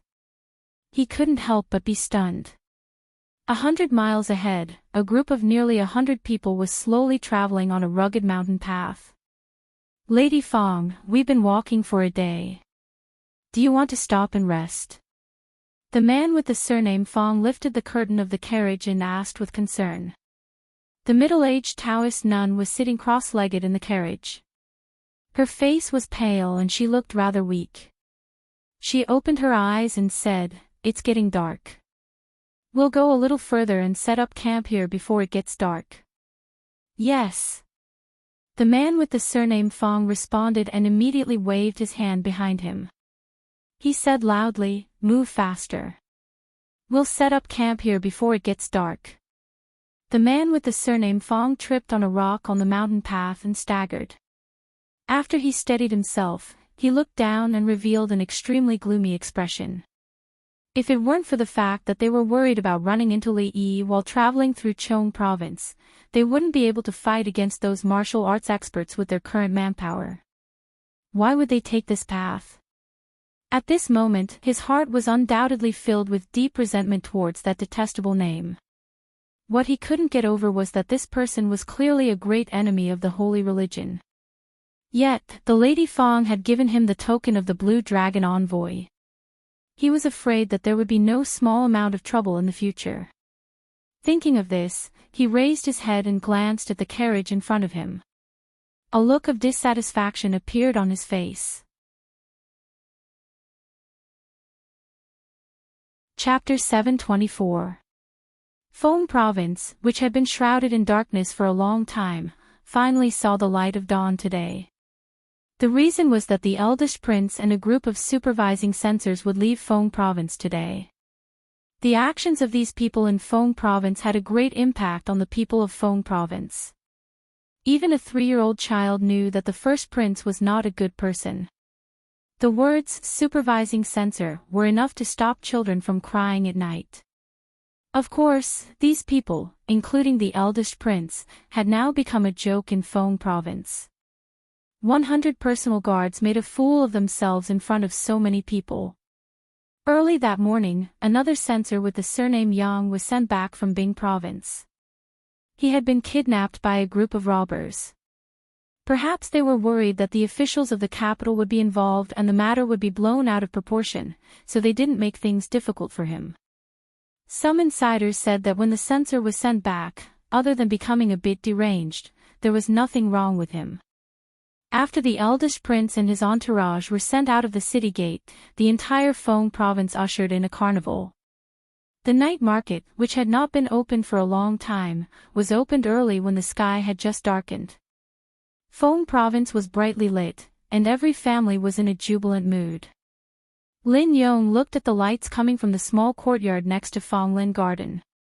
He walked through the courtyard and knocked on the door, saying, "Miss, the shopkeepers of the Ma, Su, and by families have been standing in front of the Lin family's door for a day and a night. Old master asked me to ask you if you want to see them. It's too late. Let's talk about it tomorrow morning." After a long time, a voice came from the room again. "Tomorrow."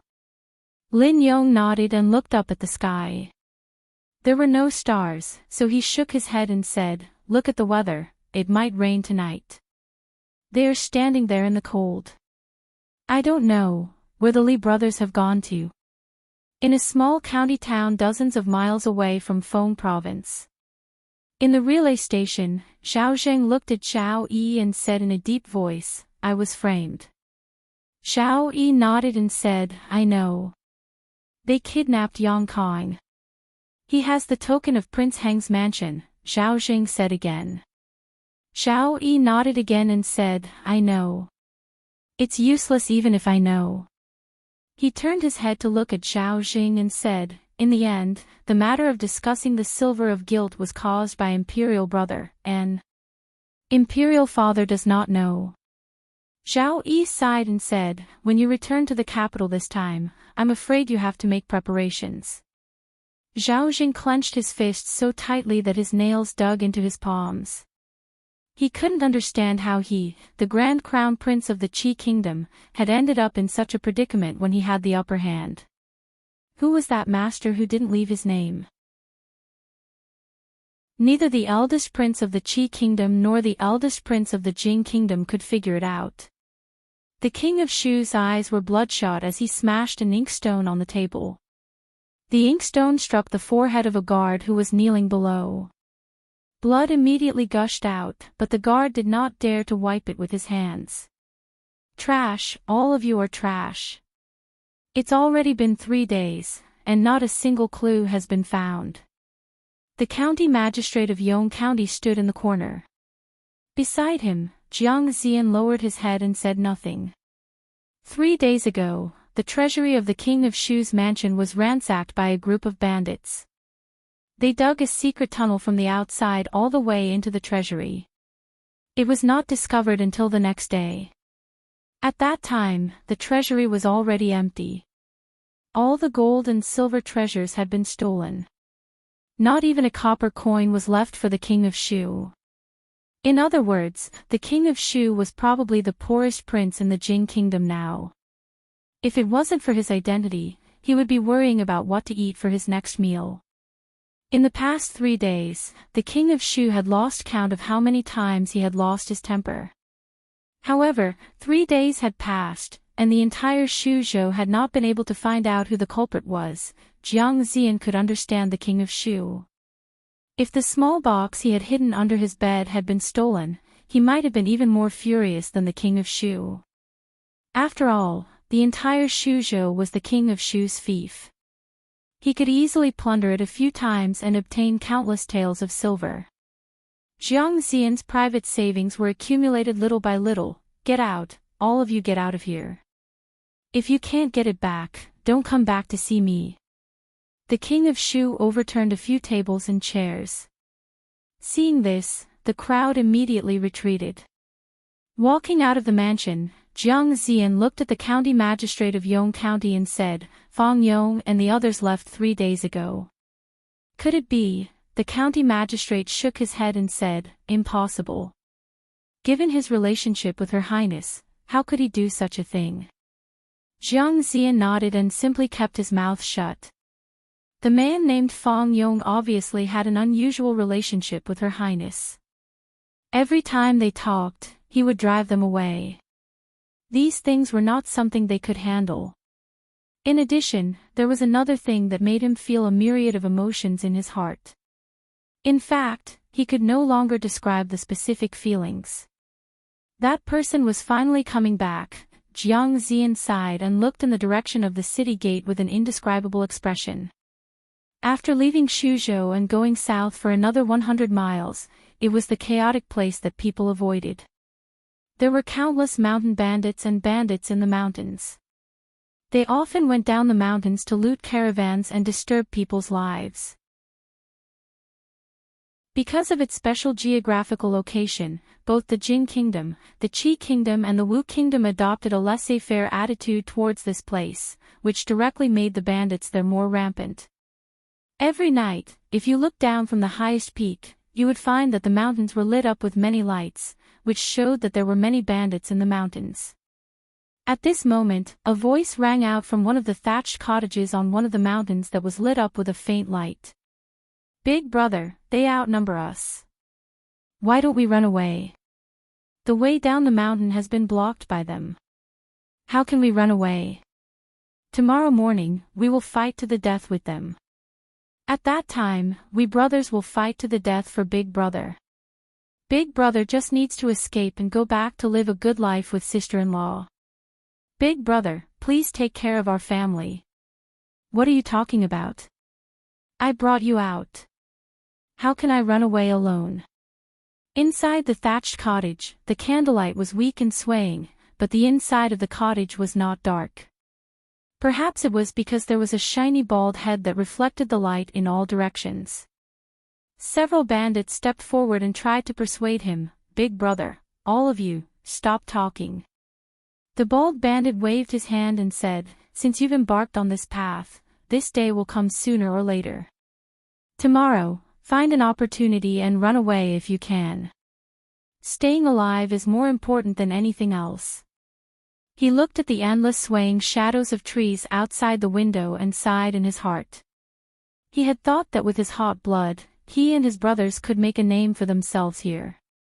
He didn't expect that after only 2 months, they would be forced into a dead end. In this place where the strong preyed on the weak would either die or be swallowed up by the stronger ones. 2 months ago, they had just dispersed a small bandit group here, but they didn't expect that 2 months later, they would make a comeback, and there were already dozens of them. The few of them would never be able to defeat them. Now that their only escape route down the mountain had been blocked, it was impossible to escape. They could only fight with all their might. The bald bandit collected his thoughts and turned to look at the crowd. He said, if anyone escapes tomorrow, remember to help me pass a message to my tigress, bang. As soon as he finished speaking, the door to the thatched cottage was kicked open. A figure that was as sturdy as the bald bandit blocked the door. A middle-aged woman dressed in coarse clothes stood there, looking at him and saying coldly, if you have anything to say it to me personally now. The woman's appearance was ordinary, but her figure was extremely sturdy. However, the most eye-catching thing was not her sturdy figure, but the 2 mountain-splitting hammers in her hands, and her head that was also shiny without a single strand of hair. Especially after she walked into the thatched cottage, the entire room seemed to have become much brighter. Why are you here? The bald man was stunned, his face revealing a look of disbelief as he blurted out loudly. After speaking, he seemed to realize something and subconsciously retracted his head. His voice was as soft as a mosquito's, why are you here? Chapter 725. The so-called mountain bandits were so weak that it was disappointing. Along the way, they had destroyed many of the bandits' nests, but there was not a single casualty. Not to mention death, there was not even a single injury. If it wasn't for the fact that he wanted to go back, he really wanted to stay here for 10 days or half a month and sweep through the surroundings. It was a virtue to pluck feathers when a goose passed. No matter how small a mosquito was, it was still meat. In any case, he had encountered nothing good. He would just treat it as getting rid of evil for the people. Fong revealed a look of anticipation and said, young master, why don't you think about it again? We've already come this far. It would be a pity if we don't do something big. Li looked at him and said, why don't we go back and leave some people here for you? No, of course I want to go back with you. Fong shook his head. It was fine for him to stay here for a few more days, but he couldn't stand to stay here for a long time. I'm going to the front to relieve myself. He turned over and got off the horse. When he walked forward, someone followed him. Brother Fong, I'll go with you. Li Yi turned around and asked Yang Liuqing, how long until we get to Shuzhou? Yang Liuqing replied, 2 more days. Li Yi calculated. From Shuzhou to the capital, if they traveled day and night like before and went by the nearest waterway, it would take about a month. It would be a little slower to go back, but it would take about a month and a half to get there. This time, he didn't leave home for a long time, less than 4 months, but it happened to be at a time when he shouldn't have left. But fortunately, everything was still in time. Not far behind Li Yi, the sloppy old man threw a candy into his mouth, shook the reins, and took 2 steps forward. He looked at Yang Liuqing and asked, "How is that old guy Yang Wanli? He's not dead yet, right?" Yang Liuqing glanced at him and said lightly, "I don't know what you're talking about, and I don't know any Yang Wanli."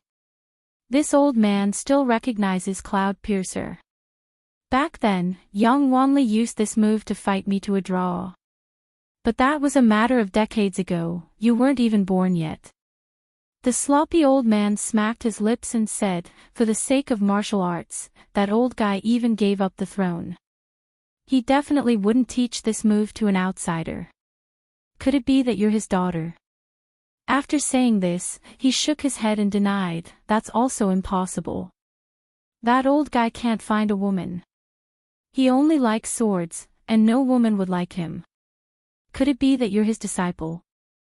And I've never heard of him accepting a disciple." Yang Liuqing glanced at him and asked, "Dare I ask if Senior has a family?" The sloppy old man's expression froze. He looked at her and said with dissatisfaction, "Little girl, what do you mean by that? This old man is different from that old guy. This old man didn't have a family because this old man doesn't want to have one. Back then, this old man was also handsome and elegant. If you don't believe me, you can go back and ask that old guy Yang Wanli." Yang Liuqing glanced at him and didn't say anything. The sloppy old man's expression froze again. What kind of attitude is that? "Don't go, stop for this old man, run, I want to see where else you can run to." A man with a black cloth covering his eyes and a scar on his face looked at the people in front of him. He waved his hand and said, "Capture them for me. Capture them alive. I want to properly torture this baldy." Behind the knife-scarred man, dozens of figures slowly approached the front. "Big brother." On the other side, seeing those people approaching, someone said in a low voice. The bald man said in a low voice, "We can only fight. Remember, staying alive is more important. Don't worry about me. If there's a chance, run." With that, he gripped the long sword in his hand tightly and took the lead to charge. The two bandits at the very front were first cut down by him. At the same time, two sharp lights went straight for his chest. Bang! Bang! After two muffled sounds, the two bandits were sent flying back. The bald woman held two giant hammers in her hands and stood beside the bald man. She said coldly, "If you want to touch my man, you have to ask the hammers in my hands first." The 10 or so bandits who were about to charge forward couldn't help but take 2 steps back. They watched as their 2 companions at their feet held their chests and vomited blood. They were actually frightened by the valiant bald woman. The scarred man rode on his horse and said angrily, "What are you still standing there for? Go! You people are afraid of a woman. All of you, go and capture them alive. We'll hold a banquet to celebrate tonight." The bandits received the order and suppressed the shock in their hearts. They raised the weapons in their hands and charged forward. Kill! Come on! So what if you have more people? I'm not afraid. Although there were less than 10 people on the bald man's side, their momentum was not inferior in the slightest, and they fearlessly faced the enemy head-on. The bald man obviously had some skills. Ordinary bandits would be cut down by him in a single exchange. The valiant woman was even more powerful.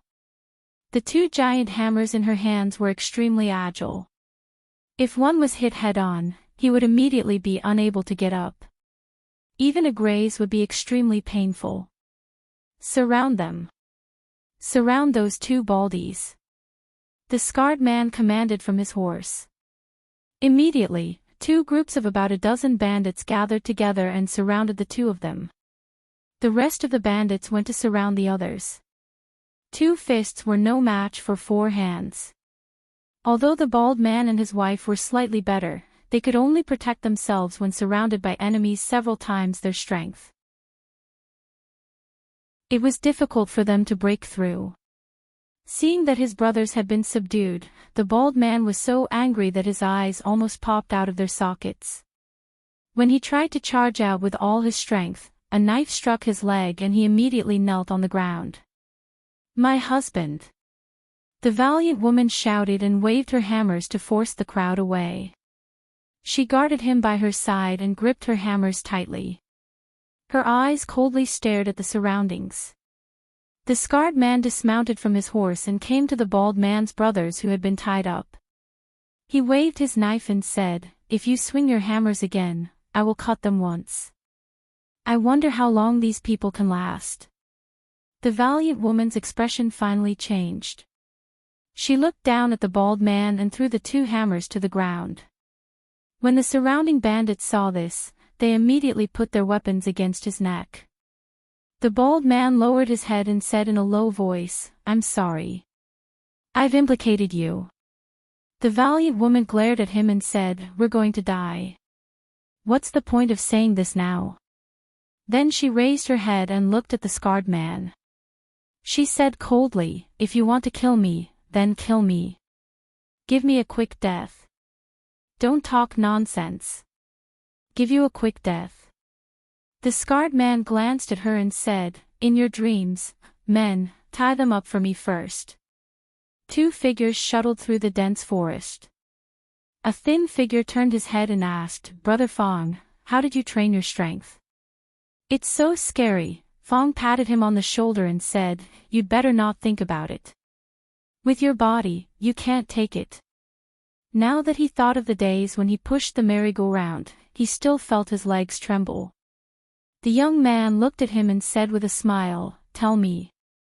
I was born with it. It's useless for you to train." Fong shook his head and said, "However, if you want to train harder, it's not impossible. When we go back this time, the amusement park and the brothel will be built soon. You can report to me then." The young man hurriedly nodded and said, "Thank you, Brother Fong." Fong nodded and said, "Let's go to the front. I'm about to suffocate." The 2 of them passed through a thicket and stood on a low slope. They untied their pants and closed their eyes. Soon, the sound of water could be heard from below. When they were done and opened their eyes, they couldn't help but be stunned. Just below the low slope, several figures were tightly tied up. They were kneeling on the ground and looking at them in a daze. Looking down, there were dozens of figures in front of them. Each of them looked fierce. It was obvious that they were bandits in the mountain. Fong's body couldn't help but tremble. He pulled up his pants and looked down. "I'm just peeing. You guys continue." The scarred man wiped the water off his face and gritted his teeth. "Catch them and cut them off." Chapter 726. Cut. Fong looked down, then looked at the scarred man and said, "That's a bit too much." The scarred man suppressed his disgust and wiped his face with his sleeves, saying in a low voice, "They should be their accomplices. Capture them first." As soon as he finished speaking, the dozen or so bandits had already climbed up the slope. The youth beside Fong fastened his pants, then turned to look at him and asked, "Brother Fong, should we do it?" Fong looked around and nodded, "Let's do it."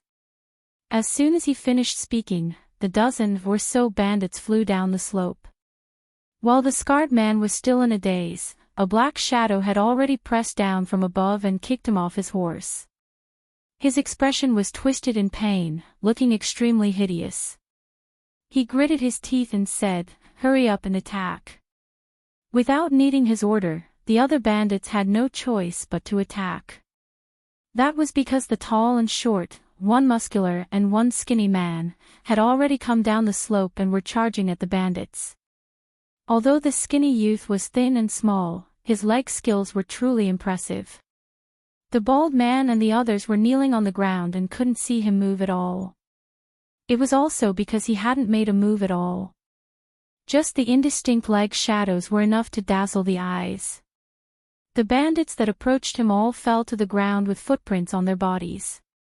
As for the burly man, he and the others looked in a certain direction. Even in a situation where he was tied up, he still revealed an extremely shocked expression. The burly man didn't have any weapons. He only relied on his iron fists and body.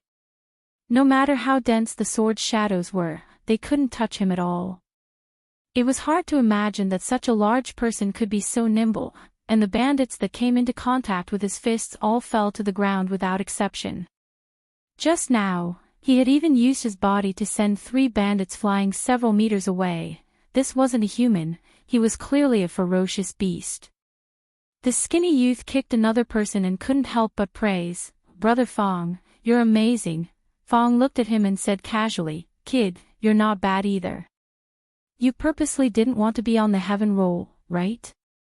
The skinny youth smiled and said, "The heaven roll is just a target. Even if I go up, I'll still be behind. It's better to be safe." The bald woman stared blankly at the two who were like tigers in a flock of sheep. She turned her head and asked, "Where did you recruit these people from?" The bald man was stunned and murmured, I don't know." The scarred man sat on the ground, his eyes wide open.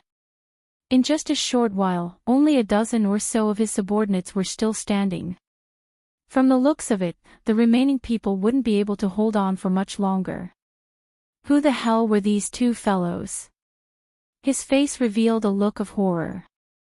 He looked left and right, and his eyes stopped on the bald man. "Stop!" Old Fong and the skinny young man were fighting with all their might when a voice suddenly rang in their ears. Turning his head, he saw the scar-faced man place his knife on the neck of the bald man kneeling on the ground. He shouted, "You two, stop right now. If you don't stop, I'll..." Fong looked at him and asked, "What will you do?" The scar-faced man said sternly, "I will kill him." "Then go ahead and kill him." Fong kicked the last bandit to the ground and crossed his arms. "It's not like I know him." The bald man's eyes widened. The scar-faced man's angry expression froze. He swallowed and said, I really will kill. If you want to kill me, then kill me." Fong looked at him and said, "Do you think I'll be threatened by you? Even if my head falls off, I'll still be a good man in 18 years. The bald man, seeing the monster walking toward him, the scar-faced man revealed a look of fear. He said with a trembling voice, Don't come over." Fong glanced at the thin young man. The thin young man nodded and turned into a blur.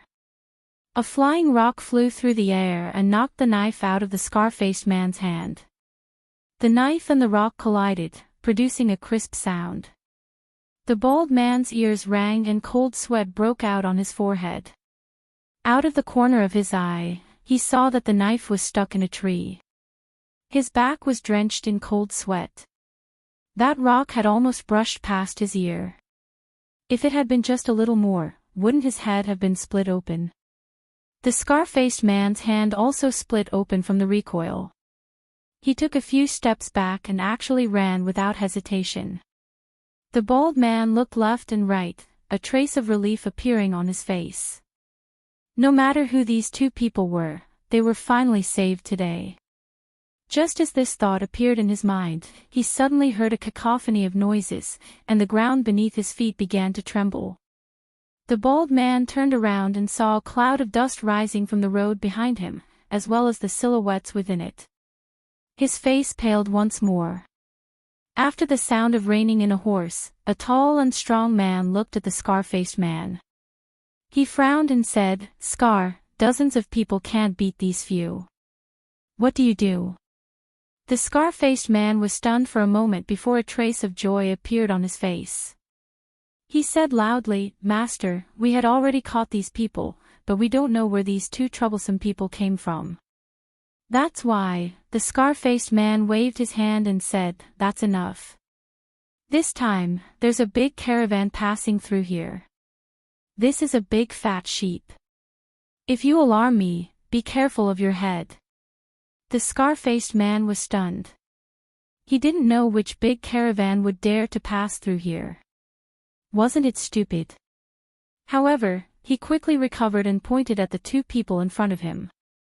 He said, "It's those 2 guys in front. Master, be careful. The thin man looked at the dense crowd in front of him and asked, Brother Fong, are we going to do it this time? Do it my ass. Fong glared at him. No matter how he looked at it, there were more than 200 people in front of him. If they really did it, the two of them would die of exhaustion. He quickly tore the ropes on the people who were tied up and said, What are you waiting for? Run. After the ropes were untied, the bald man immediately stood up. Ignoring his bleeding thigh, he cupped his fists and said, Thank you, hero, for saving us. Fong waved his hand and looked at the opposite side. He looked back and murmured, They should be here soon, right? What? The bald man asked doubtfully. As soon as the words left his mouth, he saw a carriage coming from the end of the road in front of him. Then, 2 carriages, 3 carriages, when more than 10 carriages, which were obviously loaded with goods, came from the front. The bald man was stunned on the spot. He finally understood why the notorious Shinshan tiger of this generation would come out personally. This caravan is really stupid. How stupid must they be to pass through the fringe so openly? Brothers, the fat sheep is here. The strong-looking man rode on his horse with an excited look on his face.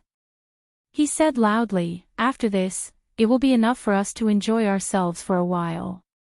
Keep your spirits up. Fong looked at the opposite side and clenched his fists. He turned back and said in a loud voice, Move faster, it's time to work. As soon as the man's voice faded, many figures came out from the caravan. They were armed with all kinds of weapons and walked towards them with ease. The bald man felt his mind go blank. Have these people gone mad? Or has the world changed?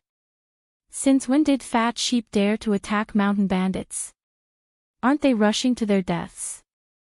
Who do they think they are? Do they think they are as powerful as these two? When the strong-looking man saw this, he smiled instead of getting angry. He waved his hand and said, What are you waiting for? Go! When the two parties collided, the bald man's mouth was agape and he couldn't close it. His brothers and the bald woman were also dumbfounded. Like crushing dry weeds and smashing rotten wood. What bullsh asterisk Tijanshan tiger? His name is so resounding, and he even said that he's the most powerful bandit leader of this generation. It's all bullsh asterisk T. In an instant, he was dragged down from his horse by one of the bandits. After 2 kicks, he lay motionless on the ground.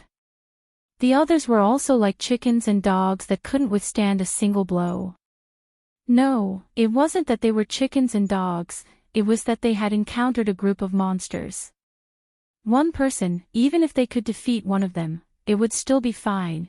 Have you ever seen someone catch a blade or an arrow empty-handed? Have you ever seen someone punch someone? Have you ever seen a horse fall to the ground with a single punch? Have you ever seen bandits rob merchant caravans?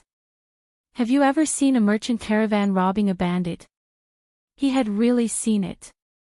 When the burly man stepped on Jinshan Tiger's head and asked him where their lair was and what valuable items they had, the bald man felt as though the faith he had built up over a long period of time had crumbled. Who are the bandits and who are the fat sheep? Is this world still the same as the world I'm familiar with?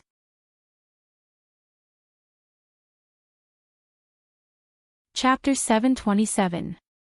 Robbing was something that could be left to others. If a grandmaster were to do it himself, it would seem rather degrading. The sloppy old man would at most stand at the side and watch from afar when they attacked. However, although these people looked average to him, there was no need to watch from the side when dealing with a few bandits. Therefore, the sloppy old man would always watch from the side. This time, he only glanced at them as usual. When he looked in a certain direction, his gaze paused for a moment. Then he walked over and asked in surprise, Why is it you again? Senior, the bald bandit also recognized this senior whom he had met a few times. A hint of surprise flashed across his face, and he immediately bowed and spoke respectfully. The sloppy old man looked him up and down. Seeing his disheveled appearance, he said, "Why are you in such a sorry state again?" The bald bandit lowered his head awkwardly. After being hit 3 times in a row, no matter how thick-skinned he was, he could not maintain his composure. The bald woman raised her eyebrows and looked at the sloppy old man. She said angrily, "Who are you?" "My man, I need you to tell me." "Shut up." The bald bandit knew how terrifying this old man was. After glaring at her, he hurriedly turned to look at the sloppy old man and said with a smile, "My lowly wife has not seen the world," and spoke arrogantly. "Senior, please don't blame her, don't blame her." Seeing this, the few people behind the bald bandit widened their eyes. "Lowly? Who are you calling lowly? I haven't seen you for a few days and you've grown up." The bald woman pulled his ear and said fiercely, "Get over here." Seeing their big brother being dragged to the side, the bandits all had expressions of schadenfreude on their faces. Having escaped from death, their hearts that were hanging in suspense were finally at ease. Lee and Mississippi Lou walked over and looked at them. He said in surprise, "Why are you guys again?" The bandits looked awkward. Lee looked at the sloppy old man and asked, "Sue knows them too?" The sloppy old man nodded and said with a chuckle, "That little baldy is an interesting person." Lee looked at them and asked, "Tell me, why are you guys here?" Looking at the 3 people opposite them, the awkwardness on their faces deepened. After being a bandit for so long, he really didn't have the face to say it again. The other side. The bald woman let go of the bald man's ear and asked, "What's going on?" The bald man shook his head and said, "It's nothing. I've only met them twice before." The bald woman nodded and squatted down. She looked at his wound and asked, "Is your injury okay?" "Skin injury." The bald man shook his head and suddenly said, "Let's go back and live a good life from now on. We won't be bandits anymore." "Humph." The woman coldly snorted and said, "You don't want to inherit your father's dying wish? Are you satisfied if you don't make a name for yourself? Aren't you afraid that I'll continue beating you up when we get back?" The bald bandit rubbed his bald head and smiled awkwardly. "Living a good life is better than hanging my head on a belt. If you want to hit me, then hit me. But, can you bear to hit me? Dead man." The bald woman glared at him and said, "Heal your wounds first. We'll talk about the future in the future." The bald man smiled foolishly. Lee didn't expect the bald bandit's road to be so tortuous. Nothing could happen more than 3 times, but he had been defeated 3 times in a row. His perseverance alone was enough to move people. It would be a waste of talent if such a person didn't become a bandit. Especially this kind of person who had principles, a bottom line, perseverance, and was willing to work hard. There weren't many of them. The Fringe was a place that he had set his sights on for a long time.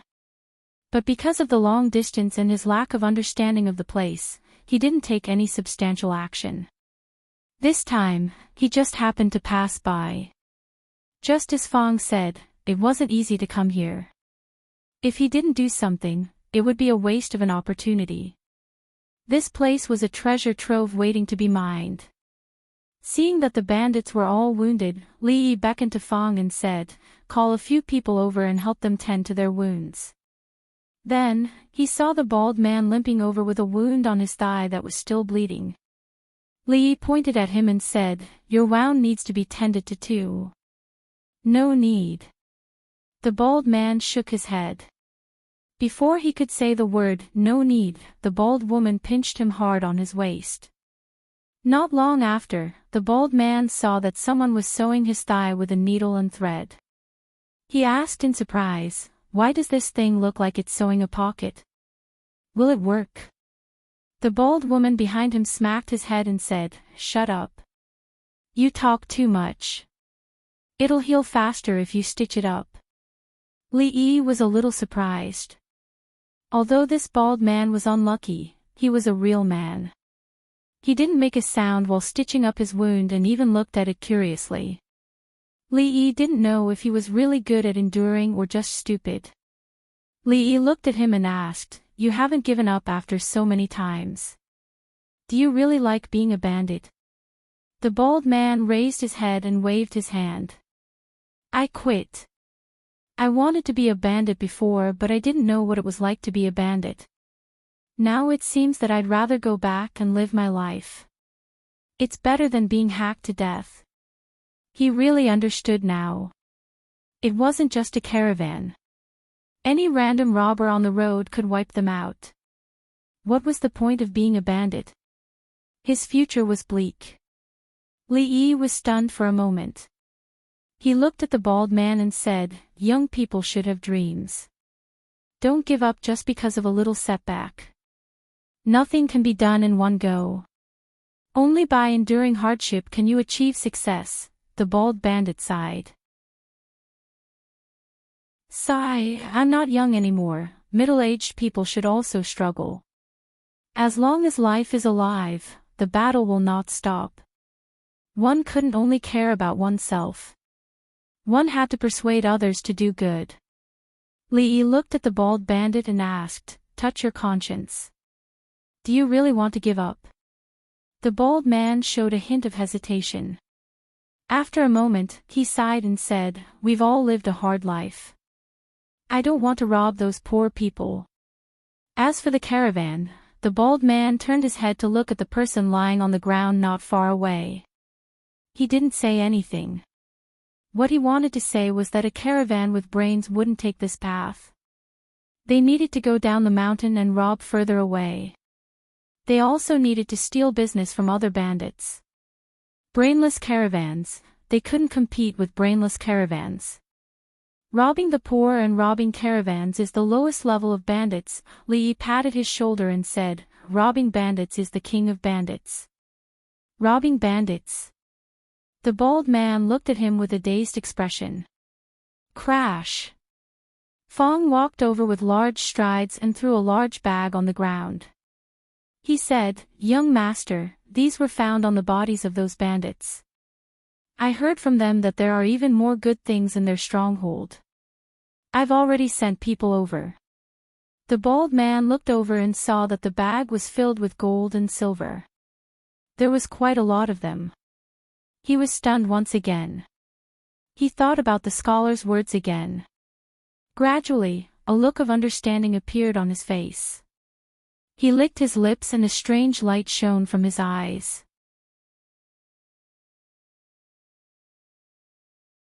Chapter 728. A soldier who didn't want to be a general wasn't a good soldier. A tailor who didn't want to be a cook wasn't a good coachman. A bandit who didn't want to be the king of bandits wasn't a good baldy. The bald man really wanted to be a bandit. His grandfather was a bandit, his grandfather's grandfather was a bandit, his grandfather's grandfather's grandfather was a bandit. It was too long ago to trace back that far. All in all, his ancestors had this fine tradition for generations. When it came to his father's generation, he had no choice but to turn over a new leaf because his territory was taken away. With such a glorious history, how could he be willing to be mediocre? That was why he wanted to recreate the glory of his ancestors. But he failed. Once. Twice. Thrice. As the saying goes, nothing can happen more than 3 times. After failing 3 times in a row, and it was a crushing defeat without any suspense, anyone would be disheartened. But he still couldn't accept it. The scholar in front of him had indeed opened a new window for him. However, a thought was just a thought. He needed to have the strength to match it. In the fringe, bandits slaughtered and annexed each other's territories. The winner would naturally obtain a bigger territory and accept everything from the loser. As for the loser, he could only choose to submit or die. He didn't want to choose either of these 2 paths. The bald man waved his hand and said, "Forget it. The fringe isn't that simple. I might lose my life one day." Li Yi shook his head regretfully and said, "All right then. Fong, go ask around and see who is willing to stay here. The first batch of people who stay will be treated like a manager. They will be given a house and a wife after 3 years. They can stay or leave as they please. Fong patted his chest and said, "Don't worry, young master. Along the way, those fellows have been suppressing their evil thoughts. Some of them have mentioned it to me.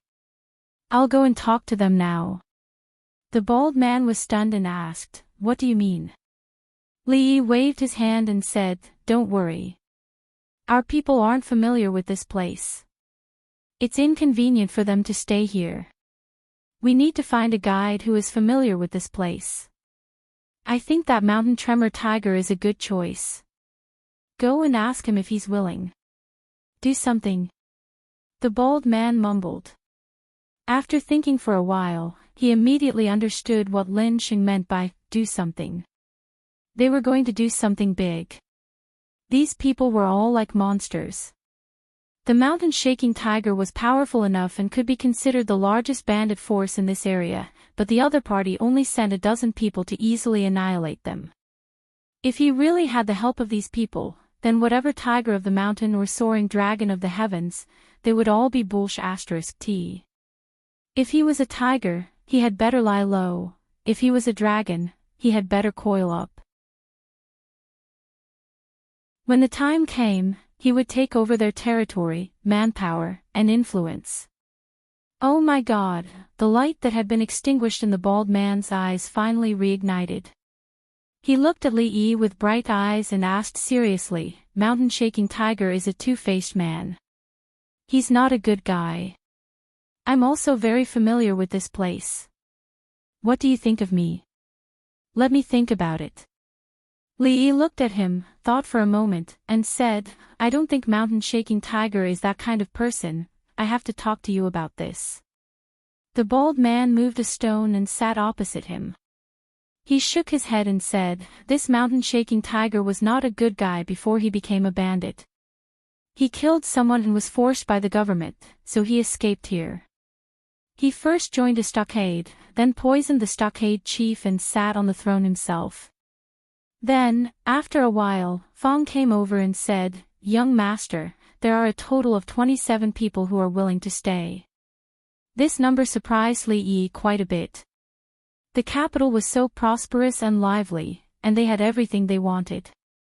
There was no lack of leisure and entertainment. Yet, there were still so many people willing to stay in such a desolate place. What was wrong with them? What kind of people did Mississippi Lu recruit? When he saw what Mississippi Lu said to those people over there, Li Yi understood that it was not what kind of people Mississippi Lu recruited, but what kind of leader they recognized. According to the bald macho man, the mountain-shaking tiger was really a bastard who had ulcers on the soles of his feet and pus on the top of his head. No one knew when he would stab someone in the back. Therefore, the job of tour guide and consultant naturally fell on the bald man who was fated with him. When he was thinking about some arrangements in his heart, a cold touch suddenly came to the tip of his nose. Li Yi reached out and touched it. His fingertips were slightly wet. Looking up at the sky, Fong walked over quickly and said, "Young master, look at the sky. It's going to rain. Let's go to the mountain-shaking tiger's territory to hide from the rain. We'll leave when the rain stops." Li Yi nodded. Fong walked over, waved his hand and said loudly, "It's raining. Everyone, hurry up and keep up." The rain in the mountains really came without warning. As soon as they walked to the mountain-shaking tiger's place, before they had time to sit down, the heavy rain poured down. Li Yi stood at the window and looked at it. It seemed that it would not stop for a while. The rain in the mountains comes and goes quickly. The rain should stop in an hour at most. However, it's raining so heavily that it should be difficult to walk later. The bald man was always trying to show his value. At this moment, he stood at the door and showed that he knew the weather in the mountains very well. It turned out that this bald man might not be a good mountain bandit, but he was a good weather forecaster. After more than half an hour, the rain really stopped. Although the rain was not light, it did not last long. The road was only slightly muddy. Fong came over and asked, "Young master, are we leaving?" Li Yi waved his hand and said, "Let's stay here for the night and leave tomorrow." The muddy road was only one of the reasons.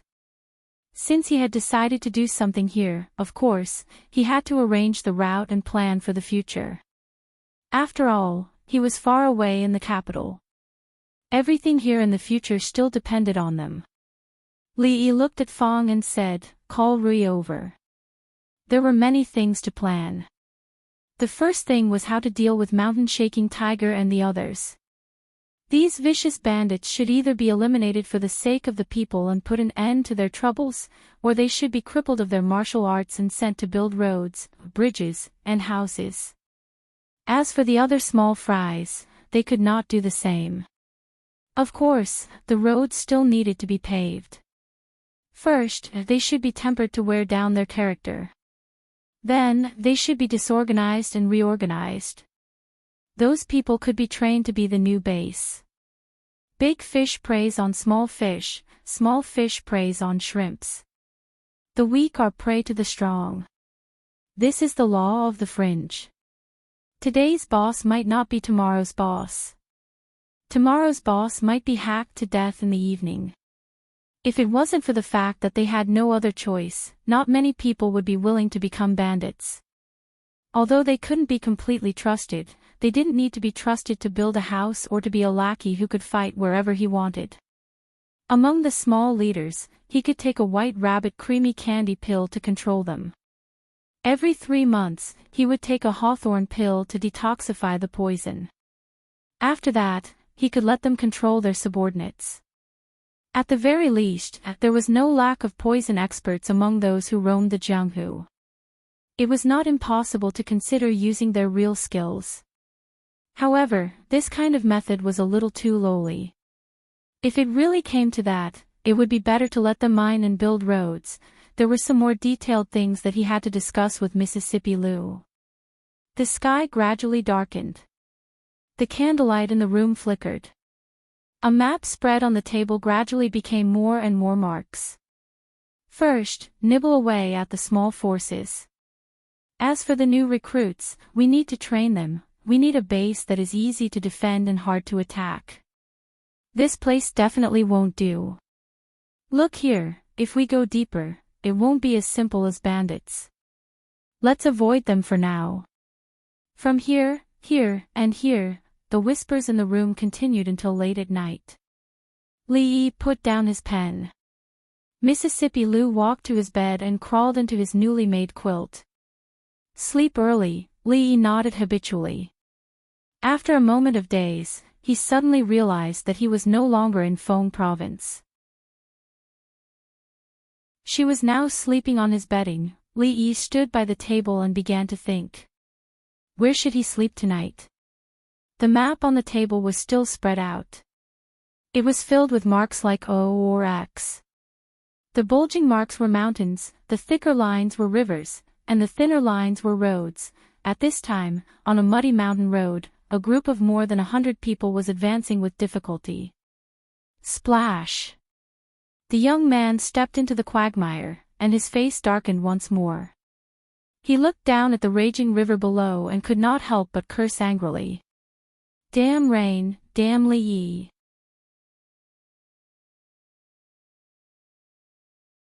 Chapter 729. As a matter of fact, Li Yi didn't sleep at all last night. His decision to intervene in the Fringe's affairs wasn't a spur-of-the-moment decision. This idea had been in his mind since a year ago, or perhaps even longer. After all, in today's society, there was no such thing as a carefree life. He no longer had 1 or 2 people standing behind him. No matter what kind of trouble he might encounter in the future, he had to leave at least 17 or 18 escape routes for himself. He spent the entire night making the arrangements for the Fringe's future as detailed as possible. Although he couldn't say that he covered every single detail, he wouldn't overlook the general direction. He also had to make arrangements for the people who would stay behind in the Fringe one by one. He had to make the arrangements as detailed as possible to avoid future problems. This wasn't an easy task. It was physically and mentally taxing. When the oil lamp on the table gave its last spark and extinguished its flame, Li Yi raised his head and saw that the sky was almost bright. "You didn't sleep at all last night?" Li Yi turned around and saw Mississippi Lu getting off the bed and walking towards him with a coat draped over her shoulders. She still has the cheek to ask me such a question. Li Yi covered his mouth and yawned. A wave of fatigue washed over him. "You're awake. I'm going to take a nap." He waved his hand, walked over, took off his shoes and coat, and crawled into bed. "It's been a long time since I've smelled a fragrance from my bed. It's a completely different scent from Rui's. More importantly, this bed is still warm." For some reason, the term bed-warming maid suddenly popped up in his mind. Then, after that, he lost consciousness. Mississippi Lu turned around and walked to the table. She was startled when she saw the things on the table. She heard even breathing sounds coming from the bed. She turned around and looked again. She didn't look away for a long time. Young master, are you awake?" After an unknown period of time, a voice came from outside the door. She collected her thoughts and put on her clothes. After a simple wash, she opened the door. "We haven't seen each other for a few months, and the son-in-law has become lazy. It's already so late, and he's still not up." Fong stood at the door and muttered softly. Just as he was about to turn around and leave, he heard a creaking sound behind him. "Goo." Fong turned around and swallowed his words. "I'm sorry, second miss, I went the wrong way." He quickly walked to the side, and after looking left and right, a puzzled look appeared on his face. "That's right." Mississippi Lu walked out of the door, then turned around and said, "Don't disturb him. Let him sleep a little longer." Fong looked into the room. When he saw a figure lying on the bed, his eyes immediately widened. At this moment, his heart received an unprecedented impact. He needed to think carefully about what had happened during the few months when the son-in-law and second miss were away. Young miss, son-in-law, second miss, his mind was in a mess, even more so than every time he passed by Willow Lane. The weather in the mountains was indeed unpredictable. It had rained heavily yesterday, and the dark clouds in the sky seemed to be pressing down. When Li Yi woke up, he washed up and walked out. The warm breeze was warm, and the sun was shining brightly above his head. There was not a single cloud in the sky. The bald bandit said that there was a flash flood in a nearby stream, which was a common occurrence in the mountains. Li Yi did not intend to delay. After 2 hours, he informed them of the strategic plans for the next 2 years and planned to set off today. When he left, he naturally left behind a sum of money. Regardless of whether it was to purchase rations or to recruit soldiers, they would need to spend a lot of money. Li Yi had never been stingy when it came to investments with great potential. This time around, if it wasn't for the generosity of the Bing region's officials, he would have been a little short on money. When the bald bandit saw those chests, his eyes widened. After living for so long, this was the first time he had seen so much money. He subconsciously thought that they had robbed this along the way, and he no longer had any doubts about something. Robbing caravans was just a low-level bandit. Robbing bandits was the true bandit of bandits. As expected, they had really gone down the wrong path in the past. What happened next depended on them. For now, this was all the help Li Yi could provide them. He did not know if it was because he did not make Fong stay, but Li Yi felt that the way Fong looked at him today was very strange. His gaze was rich with emotions, which was extremely rare. However, no matter how strange it was, he did not intend to leave this fellow here. After all, no one but Fong himself could withstand the power of his wife. The bald bandit pointed to the rushing flood and said, "Follow this river. If everything goes well, we can reach Shu province in 3 to 5 days. Due to the heavy rain yesterday, the trickling stream had now turned into a muddy torrent. It was quite powerful. Fortunately, mountain torrents often broke out here. The river was so wide that it couldn't reach the shore, and the water couldn't reach the mountain path on one side. Let's go. After Li cleared his throat and gave the order to set off, the creaking of the carriage came from behind. At a bend in the mountain path ahead, the man surnamed Fang's clothes were still wet and stuck to his body, making him feel especially uncomfortable. His shoes and socks were also wet, and there was even water in his boots. His eyes were bloodshot, and the depression and anger in his heart had almost reached the limit. The nearly 100 figures around him were in the same situation. Ever since they entered the mountains, they had already encountered several groups of bandits. They all treated them as caravans. Although they were all weak bandits, they still brought them a lot of trouble and completely messed up their journey. The sudden rain yesterday had caught them unprepared, and they did not even have time to set up camp. Although they had rested for a night, the mountain was wet and their clothes were still wet. In such a state, the atmosphere was extremely oppressive as they walked on the bumpy mountain path. Damn it, Li, don't let me meet you again. As he cursed angrily, the group of people had already reached a bend in the mountain path. The carriage in front of them suddenly stopped. The youth named Fang looked up and saw that 1,000 feet away, the figure in front of them, as well as the creaking sound of the carriage, was very, very close. Protector, there seems to be a caravan in front. A hint of impatience appeared on the man surnamed Fang's face. Although he did not know which caravan dared to pass through here, since he had encountered them, there was no reason for him to let them go. He waved his hand and was about to speak when a figure suddenly flew out from the carriage. The middle-aged Taoist nun's face was slightly pale, and her eyes were filled with shock and uncertainty as she looked ahead. There really are caravans passing through this place. Li said in astonishment as he looked at the horse carriage and the silhouette of the people not far away from him. However, the surprise on his face quickly disappeared. Looking at the figures in blue and yellow, he dismounted and muttered, "It can't be." It was unknown when the sloppy old man had appeared beside him.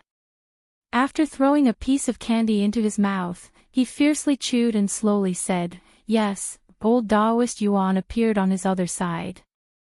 Looking at the figure in front, he said, "So it's her."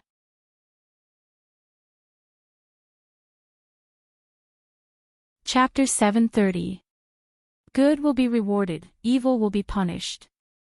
It's not that there will be no retribution, it's just that the time has not yet come. Good and evil will always be rewarded, the heavenly Tao reincarnates. If you don't believe it, look up, who will the heavens spare? Li had always believed in these two sentences, and he unswervingly followed them by example. He helped the elderly cross the road, picked up money and handed it to the authorities. Although he had not done any of these things, he had occasionally gone to Willow Lane to help two weak women carry water and cook. Therefore, he had always thought that his encounter with Taoist nun was a result of God's glaucoma. Now God's glaucoma had been cured. In any case, he was a transmigrator, and transmigrators were rare. Who knows, he might be used as a model by some discerning author in the future, and become the protagonist of a novel. With the protagonist's halo on his head, he would walk to the peak of his life, and in the end, he would rule the world, embrace beauties, and live a shameless life. As a protagonist, how could he be bullied? Li now knew that the process was full of twists and turns, but the result was already set in stone. All the twists and turns were waiting for him. Li looked left and right and said, "Elder Yuan, Su, this time, I'll leave it to you. Taoist priests and Taoist nuns, none of them are good." Su nodded strangely and said, "Leave that damn Taoist nun to me." The middle-aged Taoist priest glanced at him, but did not say anything. Li turned around, pointed to the front, and said, "Those people are not simple, everyone be careful." Along the way, they were already familiar with this kind of thing, and did not even need to explain or say much. The crowd behind them had already started moving. In front, looking at the crowd pressing toward them, as well as the two extremely dangerous figures in front of them, Taoist Nun's face finally darkened. Retreat. As soon as her voice fell, she had already disappeared. That thing, the youth surnamed Fong had already realized something, and his expression changed. He looked ahead, then looked at the rushing torrent below, and waved his hand to the back, gritted his teeth, and jumped down. He was already clear about the strength of those people. This time, he had chosen this path to avoid them, but who would have thought? The man with the surname Fong's actions were like throwing a stone into the surging muddy water, instantly disappearing without a trace. Li Yi looked at the yellow-clothed and blue-clothed people jumping into the mountain torrent like dumplings. He couldn't help but be stunned. After a long time, he sighed and murmured, "They are really cruel to themselves." Su and Taoist Yuan went after the Taoist nun. As for the rest of the people, seeing that the situation was not good, they all jumped into the water and disappeared in an instant. Seeing that they did not hesitate at all, Li Yi strongly suspected that the followers of the holy religion had really learned some secret techniques like the water escape technique. As the second most important person in the cult, he had never heard of something that even the ordinary members of the cult knew. The Taoist nun was so cunning. She actually hid it from him. In the end, there were still some people who did not react in time. Before they could use the water escape technique, their acupuncture points were sealed. There were about a dozen people. Naturally, these people could not jump into the water. The water was vast and mighty, and it was mixed with sand and stones. Even if the top experts jumped in, their lives would be in the hands of the heavens. If they did not know the water escape technique, they could only rely on the protection of the goddess. However, their goddess probably did not have the time to protect them now, because she could not even protect herself. As Li Yi walked over, Fong ran over excitedly and said excitedly, young master, we are rich." He opened a few big boxes in a row. Even Li Yi could not help but be stunned when he saw the contents of the boxes. Gold and silver were the lowest grade here. All kinds of treasures, calligraphy, and paintings were piled up in the boxes like sundries. If they were all exchanged for silver, it would probably be an extremely terrifying number. They are actually so rich. This time, Li Yi was really a little shocked. The Taoist nun's base was in the Qi kingdom. This trip back from the Jing kingdom was actually able to gather so many treasures. Just how rich was their cult's foundation? Damn it, it was really too tempting. Li Yi still felt a little pained when he left the starting capital for the bald bandit and the others. But this time, he did not dare to say that he would earn back tens of times the amount. Li Yi walked over and stopped in front of a man in yellow. He asked, "Speak, what are you doing here?" The man snorted coldly. "You betrayed the goddess. You will not have a good ending." These followers were stubborn. Li Yi had already experienced it. He did not know what method the Taoist nun had used to brainwash them so successfully. Fong picked him up with one hand and said, "Young master, wait for me for a while." Having said that, he walked towards a corner. After a while, he came back and said, "Young master, I've asked him. He said that they were returning to the Qi kingdom this time. In order to avoid bumping into us, they took this path." This was fate. Everything was predestined. Although these treasures could not make up for what the Taoist nun had done to him, they could at least repay what they could. They could barely be considered compensation for the psychological damage. As for the physical body, they could talk about the physical body when there was a chance in the future. Fong hesitated for a moment and said, "Young master, there's one more thing." "What is it?" Li Yi looked at him and asked. Fong pointed at the boxes and said in a low voice, "He said that these treasures were stolen from the King of Shu's treasury." This was the true meaning of fate. Li Yi was stunned for a moment. He looked at Fong in confusion and asked, "What did you say just now?" Fong was stunned. He shook his head and said, "Did I say anything just now?" "No. You really didn't." Li Yi was very pleased. After not seeing each other for a long time, Fong had finally become a little more understanding. Fong pointed at the men in yellow and asked, "Young master, what should we do with these people?" In fact, it was useless to keep these people. In the holy religion, the status and strength could be seen from the clothes they wore. The purple emissaries, blue emissaries, yellow emissaries, and then ordinary believers. The strength of these men in yellow was not high. Otherwise, they would not have been subdued without any time to react. These people were different from the mountain bandits. They were very stubborn and could not be subdued for their own use. It was better to let them invest in basic construction. Li Yi waved his hand and said, "Send them to the bald man. They know what to do." Su came back very soon. He did not look very good. The middle-aged Taoist shook his head and said, "If a guru wants to escape, it is very difficult to stop her. Coincidentally, she is very good at lightness skills, so we did not catch up with her." Li Yi shook his head, indicating that he did not care. Although he still felt a little regretful, he also knew that gurus were not that simple. He was mentally prepared and would not be too disappointed.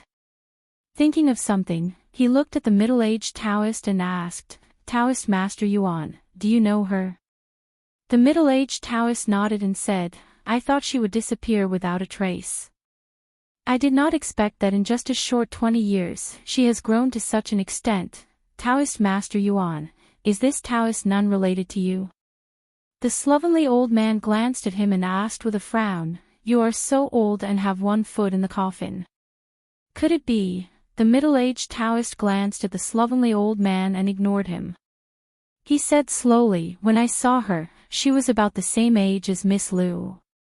It was during the transition between the old and the new dynasties. Because the Fong family was involved in the factional struggle in the court, they were exterminated. Now that more than 20 years have passed, the hatred in her heart has not disappeared." He looked in a certain direction and sighed, "She is also a pitiful person."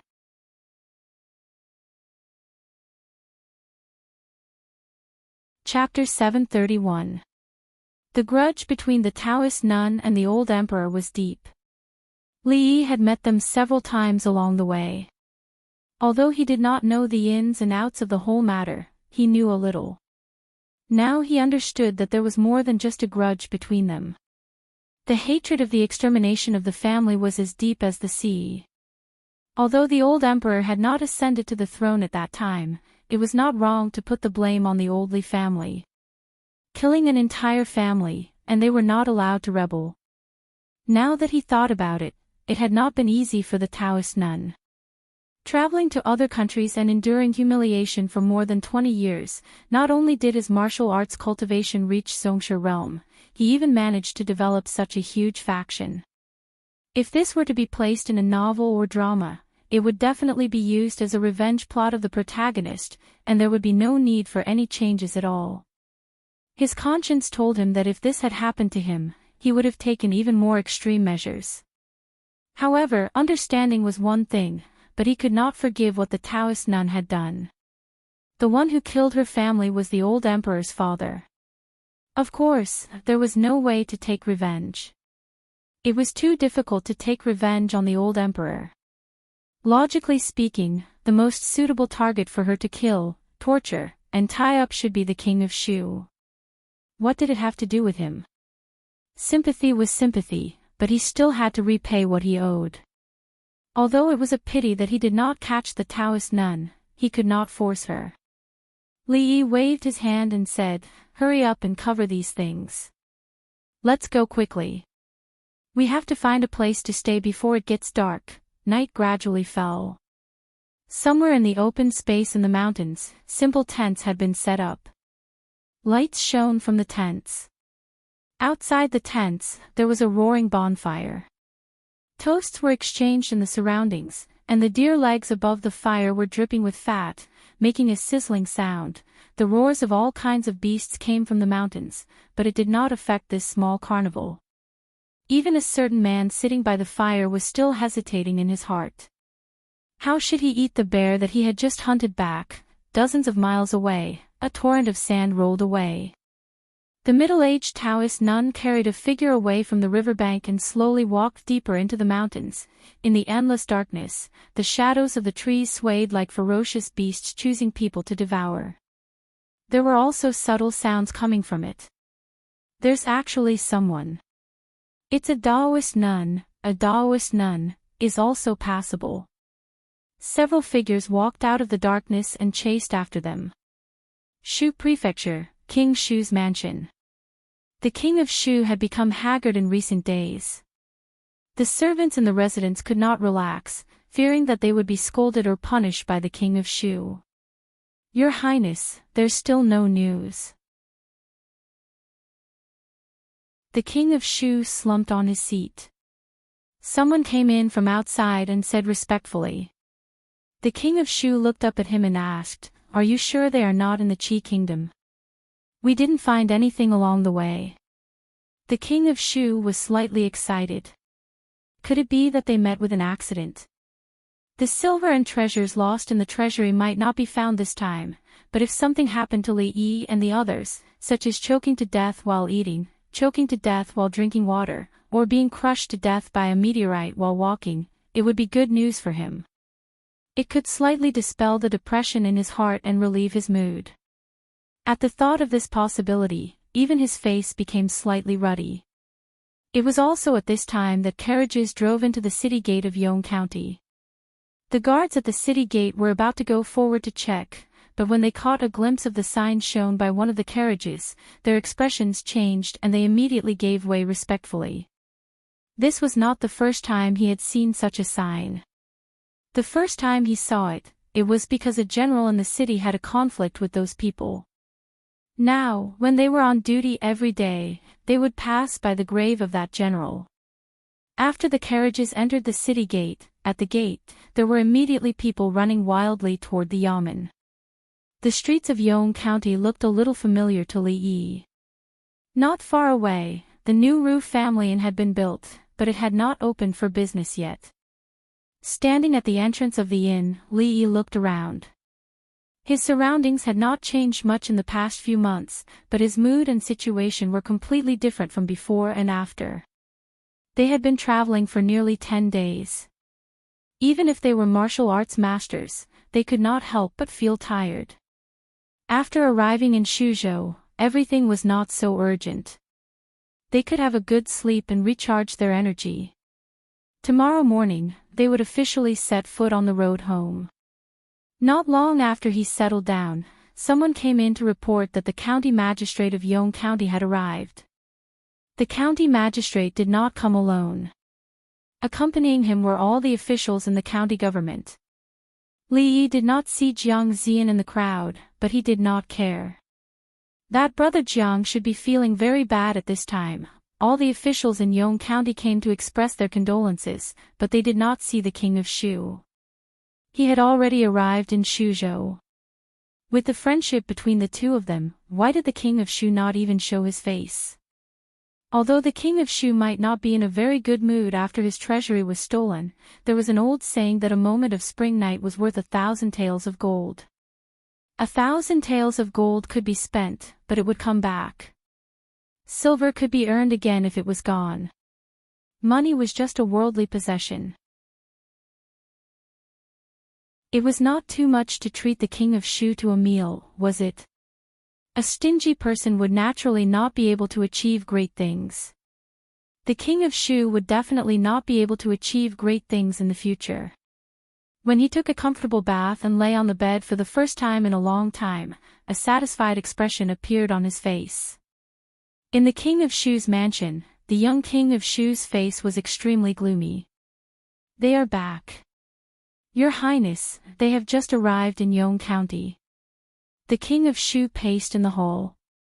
After a while, someone came forward to report that the people from the intelligence office wanted to see him. No. Just say that I am not feeling well and will not see anyone." The king of Shu waved his hand impatiently and said, "You can report to I when they have left." Although he wanted to cut someone into 1,000 pieces, he could not make the decision in Shuzhou at this moment. Even if he really met them, he would feel even more depressed. Out of sight, out of mind. He simply did not even want to see the people from the intelligence office. In the county government of Yong County. The county magistrate of Yong County waved his hand and called a yamen runner over. He asked, "Lord Jiang just said that he was not feeling well. Is he feeling better now?" The yamen runner shook his head and said, "Not yet. Lord Jiang has been resting in his room." The county magistrate knocked on the door and walked into a room. He saw Jiang Zian lying on the bed with a towel over his forehead and his face slightly pale. He asked with concern, "Lord Jiang, how are you feeling? Do you need a doctor to come over?" Jiang Zian shook his head with difficulty and said in a low voice, "I am fine. I just reviewed a few cases last night. Maybe I caught a cold at that time. I will be fine after a few days of rest." The county magistrate sighed and said, "Lord Jiang is a conscientious person. He is a role model for us." Jiang Zian said politely, "It is my duty. It is what I should do." If it were not for the fact that he was in a hurry to rush back to the capital, Li Yi would definitely stay in Shuzhou for a few more days to catch up with the king of Shu and get to know him better. But other than the necessary rest, he really did not want to waste any time outside. Early the next morning, he and Mississippi Lu packed lightly and left the city on a few fast horses with Fong, the sloppy old man, and Taoist Yuan by their side. As for the people behind them, Yang Liuqing was in charge, so it was fine to go back slowly. When the people of Yong County began their busy day, somewhere far away from Yong County, Li Yi tightened the reins of his horse and whipped it again. Behind him was a trail of smoke and dust.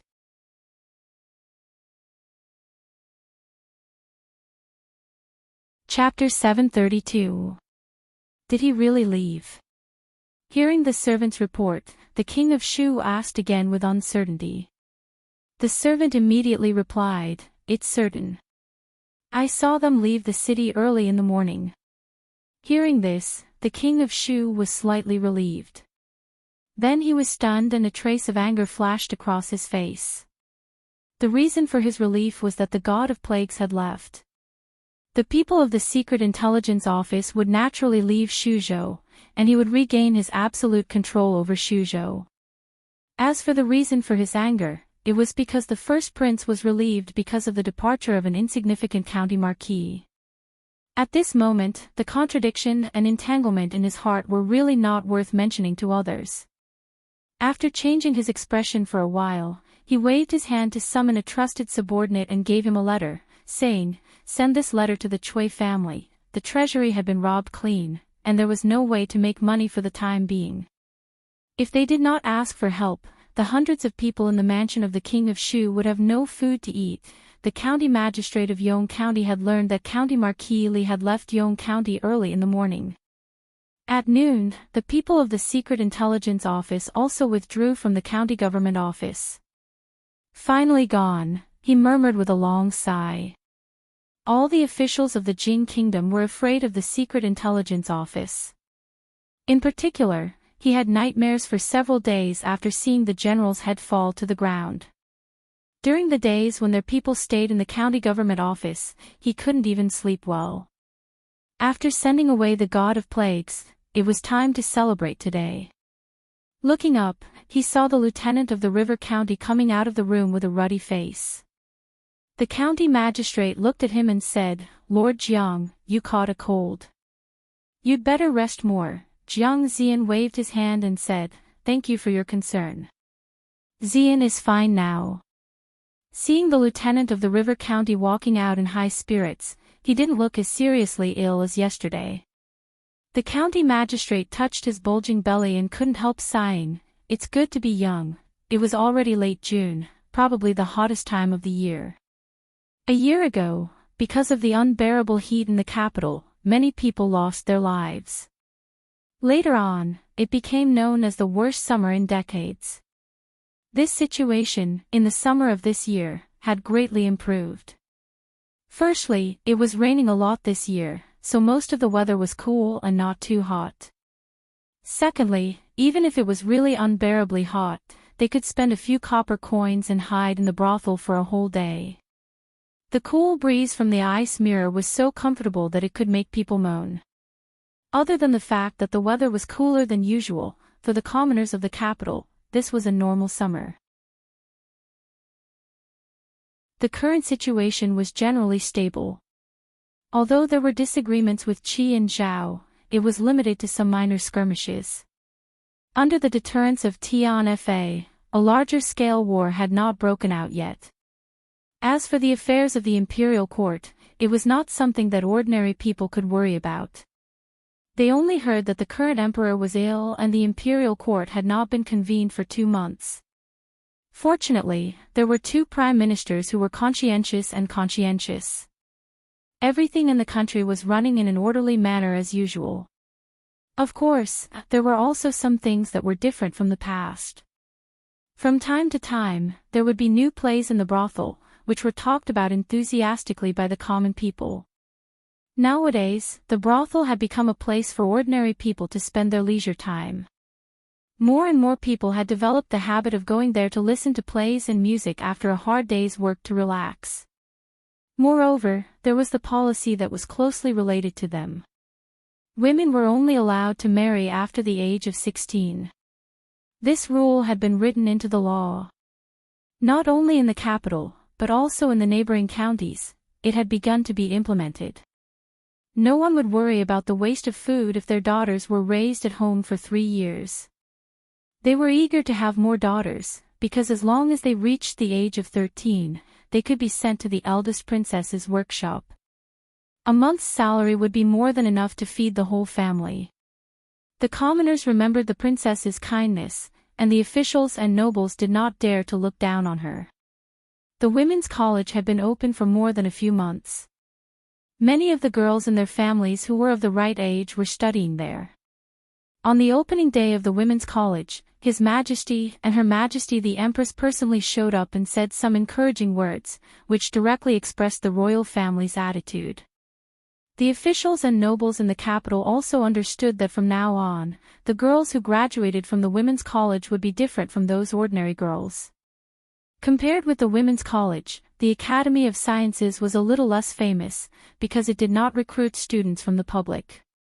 Everyone in the Academy of Sciences was personally selected by the dean, Li Xian. This was also the most mysterious place in the 3 academies, which could be seen from the imperial guards who patrolled the area. Of course, the one that shone the brightest was the Mathematics College, which was in the same place as the other 2 colleges. A few months ago, the account investigation made them shine in the capital. For the first time, the officials of the court saw the horror of mathematics. In the following months, they solved countless problems for the court.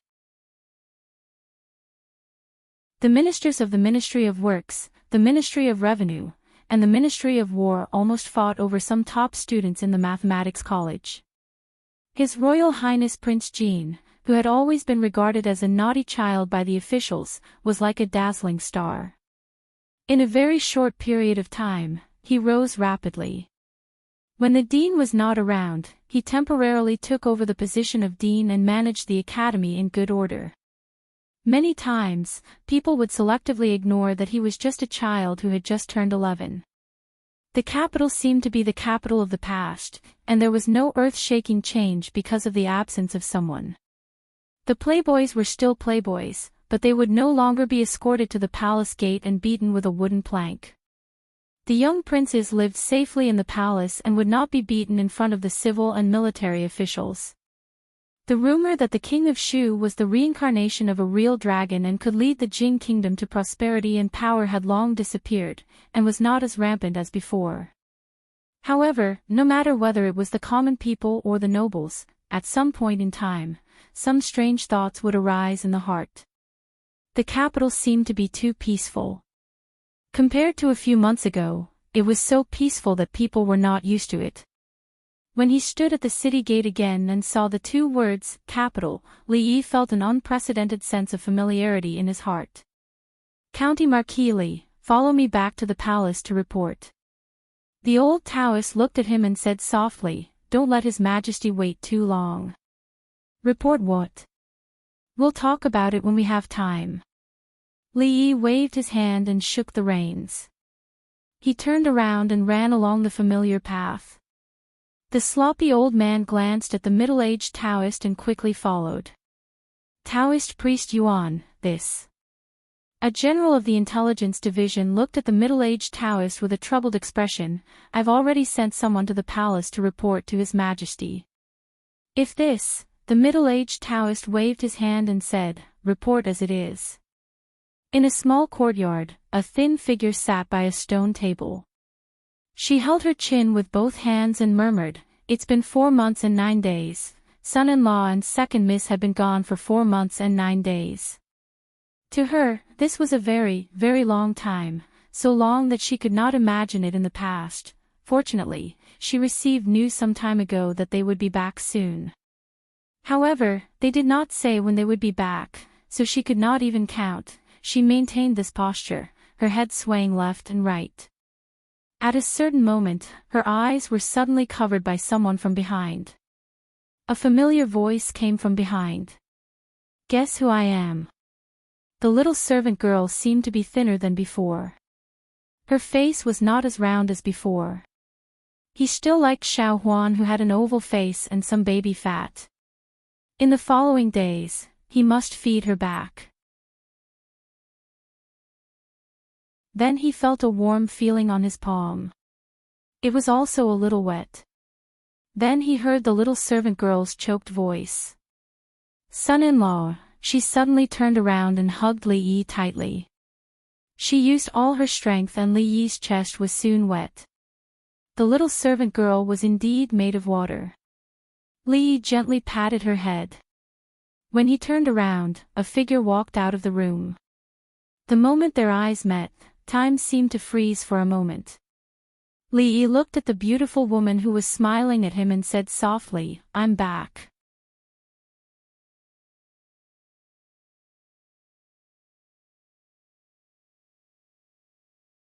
The antidote. The old man casually tossed a porcelain bottle over, and the sloppy old man revealed an excited expression. He impatiently opened the bottle and swallowed the pill inside. Grind it into powder and add it to the bathtub. Soak it in the bathtub for 2 hours and the poison will be detoxified. The old man's voice sounded slowly. The joy on the sloppy old man's face froze. After being stunned for a moment, his face instantly turned pale. As his expression changed drastically, he slapped his back and spat out the pill.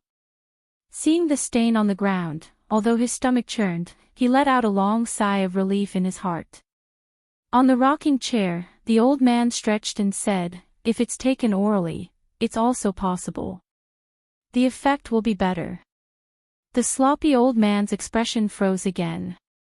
After a moment, he lowered his head to look at the ground. When Changda's stiff and expressionless old face came into Li Yi's sight, he knew that he would have to wait until nightfall to tell Xiao Huan and Rui how he and Luer Xiaojie were on the street, with 2 watermelon knives in their hands, facing dozens of villains, and slaughtered their way in and out. His Majesty summons you. Although Changda's voice was cold, there was a different expression on his face. Let's go. The old emperor could not be avoided. Moreover, Li Yi also planned to enter the palace to see his Yongning, Shaning, and the eldest princess. After such a long time, did they miss him? When he walked out of the door, he saw the sloppy old man coming out from another yard and following him. Changda's eyes narrowed and he looked at him a few more times. Li Yi looked at him and asked, Su, do you have something to do? The sloppy old man nodded and said, I'm going out to buy something. Let's go together. Li Yi looked at him and said, what do you want to buy? I'll bring it for you when I come back. The sloppy old man looked back and said, no need. Let's go together. Although Lao Chang was there and nothing would go wrong on the way this time, and Lao Chang could send him back at the worst. It was not a bad thing to have another guru by his side. If Lao Chang wanted to follow him, then let him follow. Along the way, they did not notice any changes in the capital. The sloppy old man got off the car at the gate of the palace. After a few months, Li Yi stepped into the palace gate again. Li Yi looked at Chang in front of him and said, "Chang, we haven't seen each other for a few months. Even if you're not happy to see me again, you don't have to keep a straight face, do you?" Chang De looked back at him and said lightly, "We haven't seen each other for a few months. County Marquis Li has made great progress." The foresight of a grandmaster was indeed sharp. To be able to receive such an evaluation from Lao Chang, Li Yi felt that he had the ability to try his luck in the heavenly list. If he were to encounter that white tiger envoy with the surname Fong again, he might not be at a disadvantage. In front of a certain palace, the sound of chattering could be heard. A few figures were chasing each other, laughing and playing. As he passed by, Li Yi saw a small figure running towards him from afar. A smile appeared on his face. He bent down and hugged her, lifting her up high. Then, he touched his nose and asked, "Did you miss me?" Although Yongning did not say anything, she hurriedly took out a handful of candies from her bag, peeled them, and put them in Li Yi's mouth. Li Yi could not help but give her a kiss on her tender little face. At the same time, another figure also rushed over. "Sir!" The proud Lolita, who was over 12 years old, was like a child who would never grow up. After she flew over, she hung on him like an octopus. This posture was really indecent, so Li Yi could only hug Yongning with one hand and Yongning with the other. Fortunately, he was no longer the weak scholar at the beginning. Otherwise, his two arms would not be able to bear such a posture. It was too unscrupulous to hold two princesses and wander around the palace like this. After the initial excitement, the proud Lolita finally reacted and jumped down with a red face. However, she still held on to Li Yi's hand and did not let go. Sir's return meant that she could leave the palace to play again. Without Sir, royal sister was very busy, and she had not left the palace for a long time.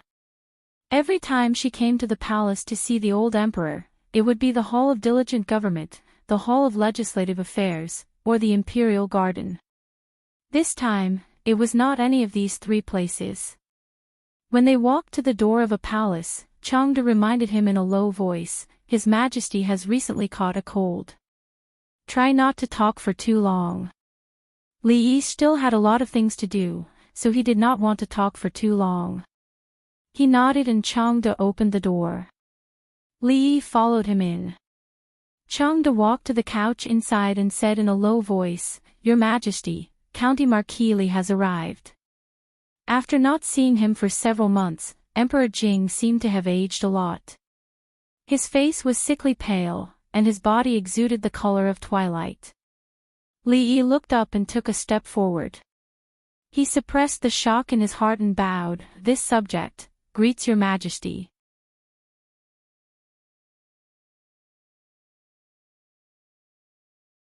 Chapter 734. When he saw Emperor Jing lying on the bed, Li Yi once again realized that this wise monarch seemed to be reaching the end of his life. The morning court session had stopped for almost 2 months. For Emperor Jing, who had never stopped this rule for more than 10 years, he would not do this unless he was at the end of his life. "You're back." Emperor Jing leaned on the bed and looked at something in his hand. When he looked at Li Yi, a smile appeared on his face. Li Yi nodded and said, "You're back." Emperor Jing got off the bed and looked up at him. Because of the implementation of the debit and credit law, the court has been arguing endlessly for more than a month. Countless officials of the Qi Kingdom are in a mess because of this matter. It can be said that the whole court is in chaos. The first prince of the Qi Kingdom proposed the law of discussing the silver of punishment. Someone pretended to be the imperial censor and the prince's personal guard. They took away 600,000 taels of silver from Bingzhou in the name of discussing the silver of punishment and disappeared. The people of the Qi kingdom are very resentful about the silver of punishment. Within a month, about 50,000 people in 3 places have revolted out of anger. Emperor Jing looked at Li Yi and said slowly, "Should I let you stay in the Qi kingdom for a longer time? It is also a blessing for the Jing kingdom. If you stay for 8 or 10 years, the Qi kingdom may perish by itself." Li Yi was stunned and shook his head. "What are you talking about, Your Majesty?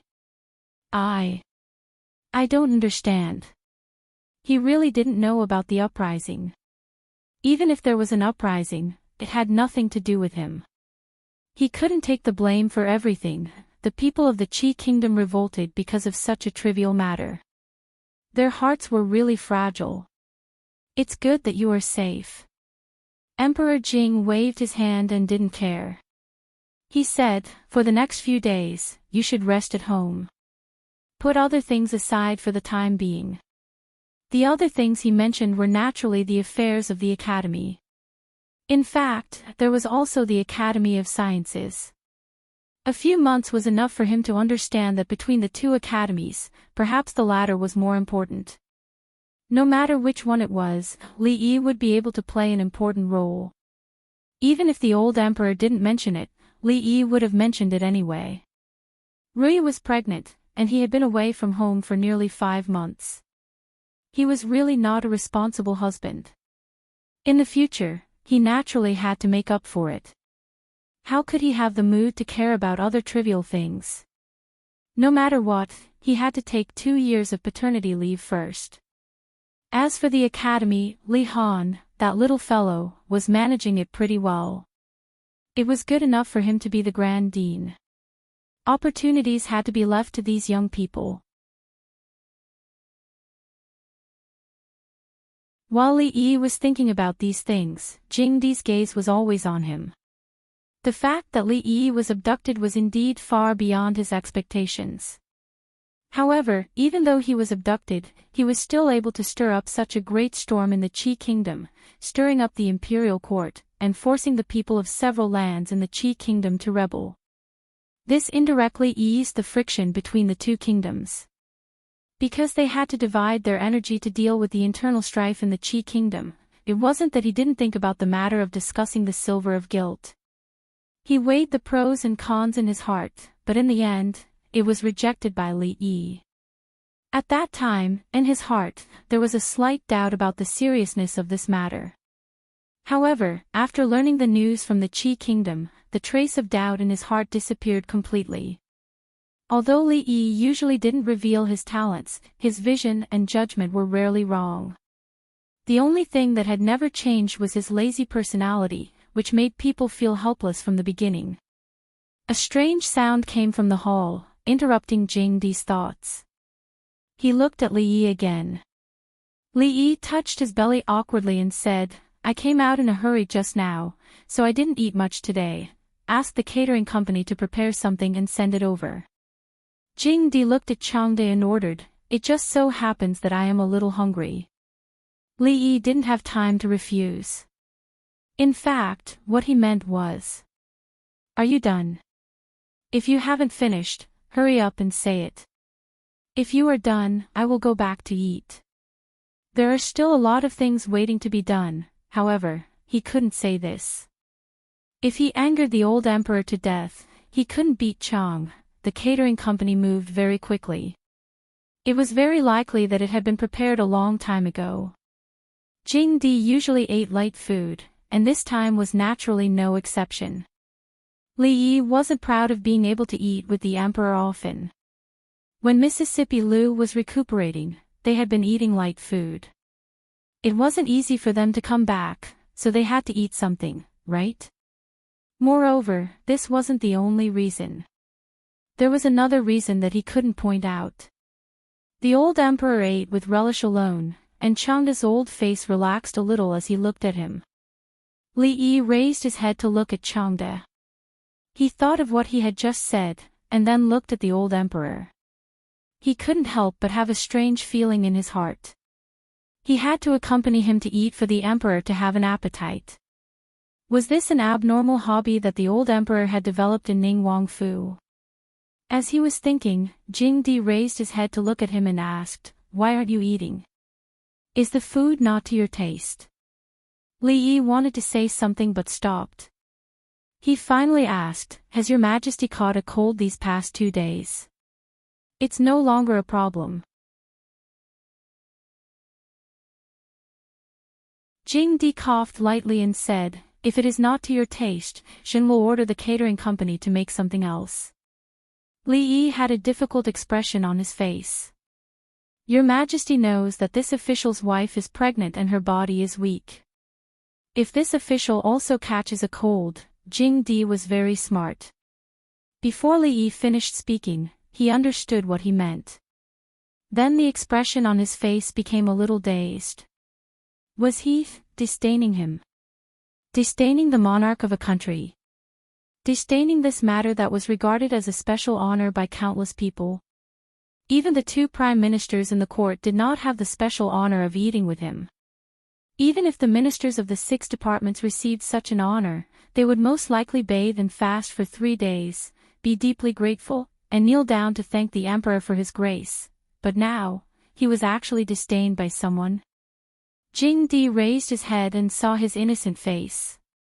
His face darkened, and he waved his hand and said, "Get out of here immediately. Get out of here, yes. This official takes his leave." Seeing Li Yi slip out like a rabbit, Changde looked at Jingdi and immediately said, "Your Majesty, please calm down. This old servant will catch the boy and bring him back." Jingdi waved his hand, and a smile appeared on his face again. He said, "Changde, what do you think this boy will be like when he becomes a father?" Changde was stunned, and the scene of him holding the 2 princesses appeared in his mind. He shook his head and did not answer, but he still felt that the child of County Marquis Li should be very happy. After walking out of a certain palace, Li Yi's face showed a relaxed expression again. His worry was not unreasonable. If he was really infected by the old emperor, where could he go to cry? The world was big, and Rui was the most important. Everything else had to stand aside. But not long after, his relaxed expression gradually disappeared, and a trace of worry appeared between his eyebrows. He did not know how long the old emperor's body could last. According to the current situation, it was really not optimistic. He had no energy to manage too many state affairs. After completely delegating power, what would the situation in the court be like?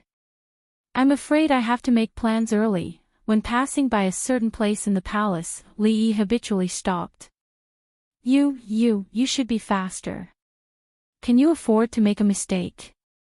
And you, what are you looking at? You have nothing to do, right? If you have nothing to do, go and wash the dishes over there. Hurry up, do you not have ears?" The manager of the catering hall was giving a lecture, and a group of people stood in a row in front of him. He enjoyed this feeling very much. In this small place, he was the absolute master. Since a certain day a few months ago, this feeling had become more and more intense. Every time he saw these people standing in front of him with their heads bowed and trembling, he would have an inexplicable sense of satisfaction in his heart. This sense of satisfaction was destroyed when several people in front of him raised their heads and looked behind him. "What are you looking at?" His face darkened. When he was about to give a lecture, he heard footsteps behind him. The manager looked back and saw a familiar figure coming in from outside. His whole body trembled, and something that he had built up with great difficulty in his heart was shattered. "Use the kitchen." After several months, the demonic voice once again rang in his ears. In the morning dew hall. The woman turned and moved, and the sword chi whistled. With the eyesight of ordinary people, they could not even follow her movements. The white-haired old woman stood in the corridor, looked at the figure in front of her, and sighed slowly. A maid came over with a food box in her hand and said, "Nanny Rong, the catering hall sent food here." "Got it. You can leave now." The old woman took the food box, put it on the stone table beside her, and took out the food inside. She raised her head and said, "Princess, eat something first." Emingsu put away her sword, walked over, and said, "Leave it first. I don't have much appetite now." When she walked into the hall, a breeze blew, bringing some of the fragrance of the food. Emingsu stopped, turned her head, and walked straight to the stone table. Nanny Rong watched her pick up the golden fried rice with eggs, which was the princess's favorite food. However, in the past few months, she had never eaten the fried rice with eggs sent by the catering hall. Emingsu picked up the spoon and tasted a little bit. Suddenly, there was a glimmer of light in her beautiful eyes. Then she put down the spoon, raised one hand, and grabbed the arm that attacked her from behind. At the same time, she put down the plate of fried rice with eggs and leaned forward. Bang! Li Yi was pressed against the pillar outside the hall by her. The face that he had not seen for a long time but was familiar to him was so close that he could even see the slight tremble of her eyelashes. The Princess Royal Highness was still as domineering as before. She put one arm on his chest, and the two of them could even feel each other's breath. In this situation, Li Yi did not know if he should close his eyes to cooperate. Perhaps his first kiss today would be taken away by her just like that.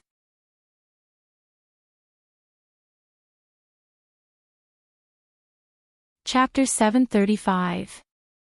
Li Yi's confidence suffered a severe blow when his sneak attack failed and he was knocked out instead.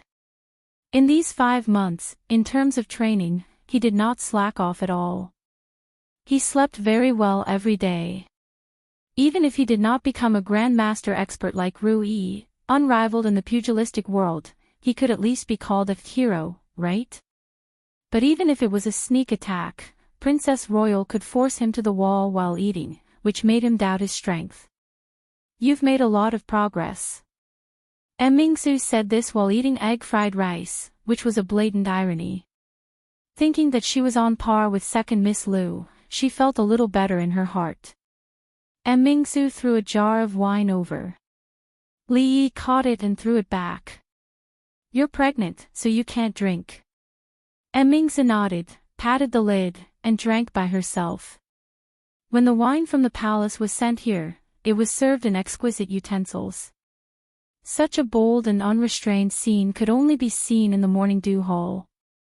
Emingsu asked him about what had happened in the past few months while eating. Li Yi briefly mentioned it and learned something about the women's college and the workshop. He looked at the sky and said, "It's getting late. I'll go back first. See you in a few days." It was a spur-of-the-moment idea just now. He felt that since he had come to the palace, it would be unreasonable if he didn't come to see her. He spent some time at the dining party, so he had to hurry back, or he would miss the meal. Emingsu continued to eat egg fried rice, waved her hand casually, and didn't look up.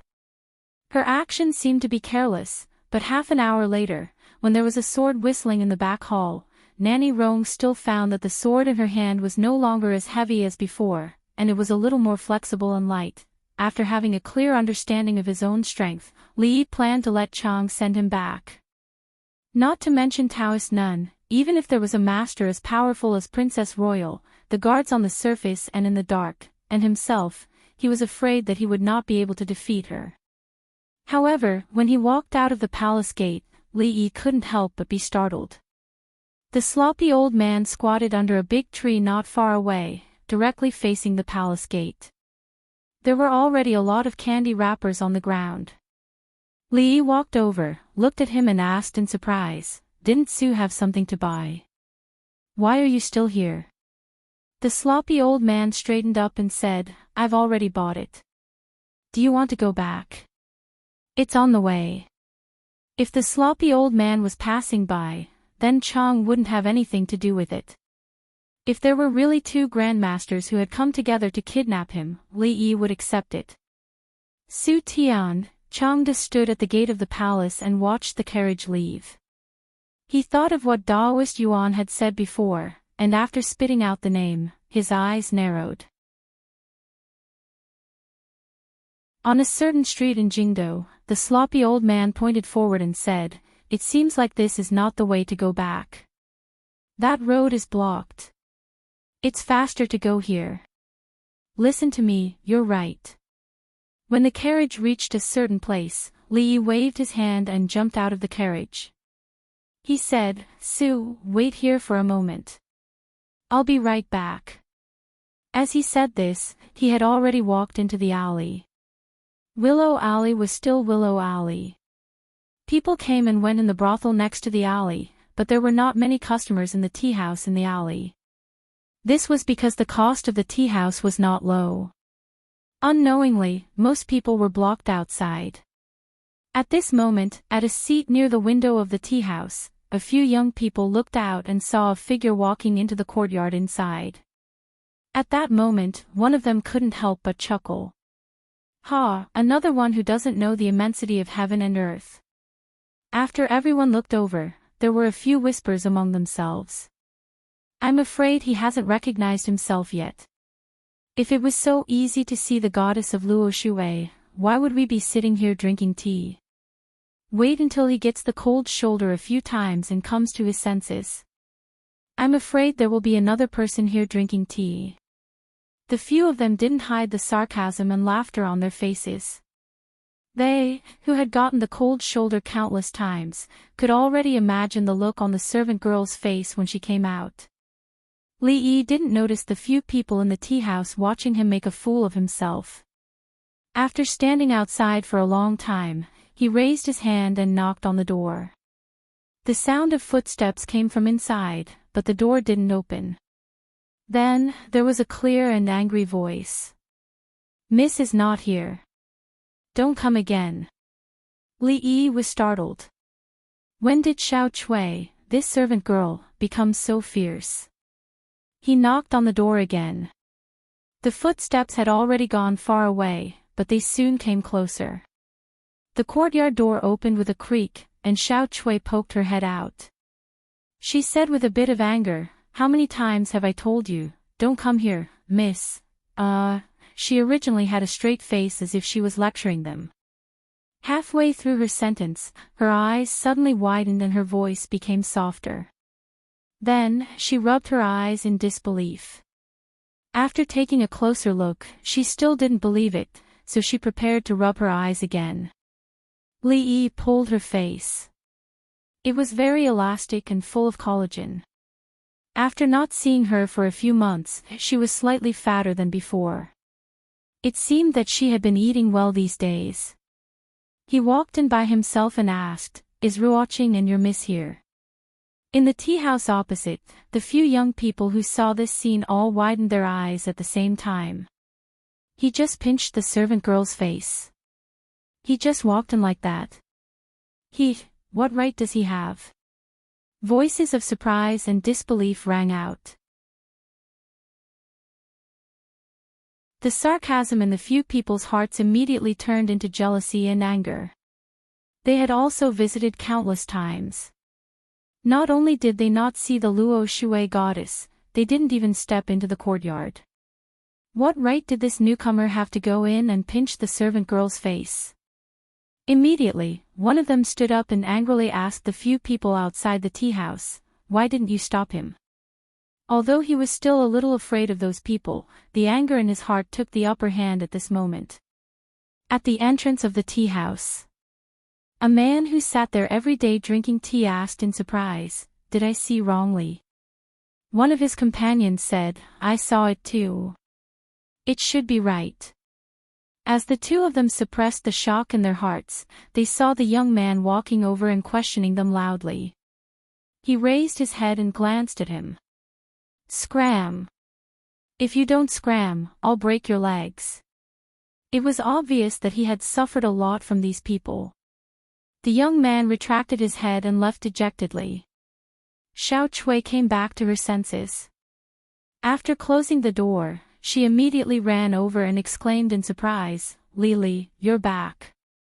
Li nodded and asked, Where are Miss Ruoqing and your miss?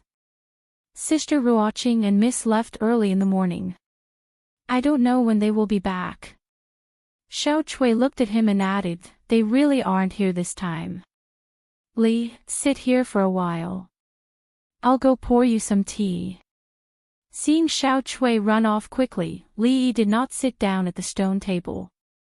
Instead, he walked towards the back. The door to the art room was unlatched. He pushed the door open and walked in. The furnishings inside were not too different from what he remembered. There were a few unfinished sketches of undergarments on the table. There were also many sketches hanging in the room. It was slightly messy.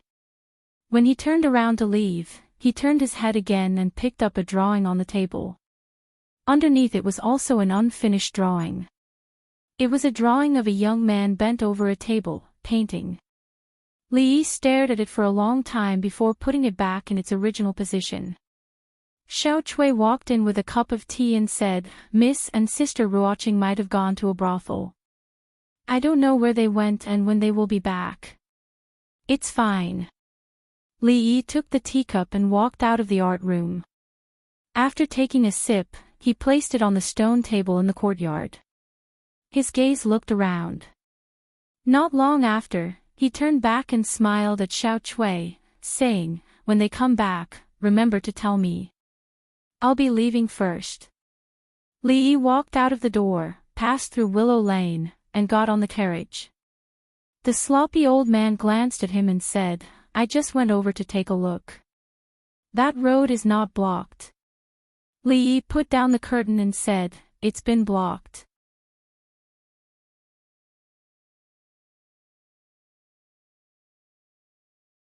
Chapter 736. In the small courtyard, Xiaohuan bent over, put her ear on Rui's slightly bulging abdomen. After a while she raised her head, puzzled. "Why are you not moving? It's only been a few months, how can it be so easy to hear?" Li Yi pinched her face. By right, there should be movement at this time, but maybe because both Rui and he liked quiet, the little fellow did not move much. He moved his head closer. "Let me hear." That Sundra lowly stood beside Li Yi with her hands behind her back. She leaned forward and looked around curiously, blinking her eyes. Further away, Yongning was sitting on the swing while Duanwu was pushing her gently from behind. Rui looked at them with a smile on her face. This small courtyard, which had been quiet for a long time, finally became lively again. The news of Li Yi's return was not actually known to many people. He only went to the palace once. After returning home, he did not go out. Now it was already the third day. Mainly because it was not easy to come back, he wanted to have a few days of peace, spend more time with Rui. Once the news spread, the family would not be peaceful. Although the experience of these nearly 5 months, although it was more daunting than dangerous, turning misfortunes into blessings and even had some small gains, but after really experiencing it, only then did he know where the dangers lay, and also made him cherish what he had now. The present life was quiet and tranquil, but it was not easy to come by. Peace was indeed not easy to come by, although the news of his return was not widely spread, but there would always be some people who knew through various channels. Li Xian barged in with a black face, looked at him, said angrily, "You have been back for 3 days, and you did not tell me. If not for Emingzu mentioning it today, I still do not know about it."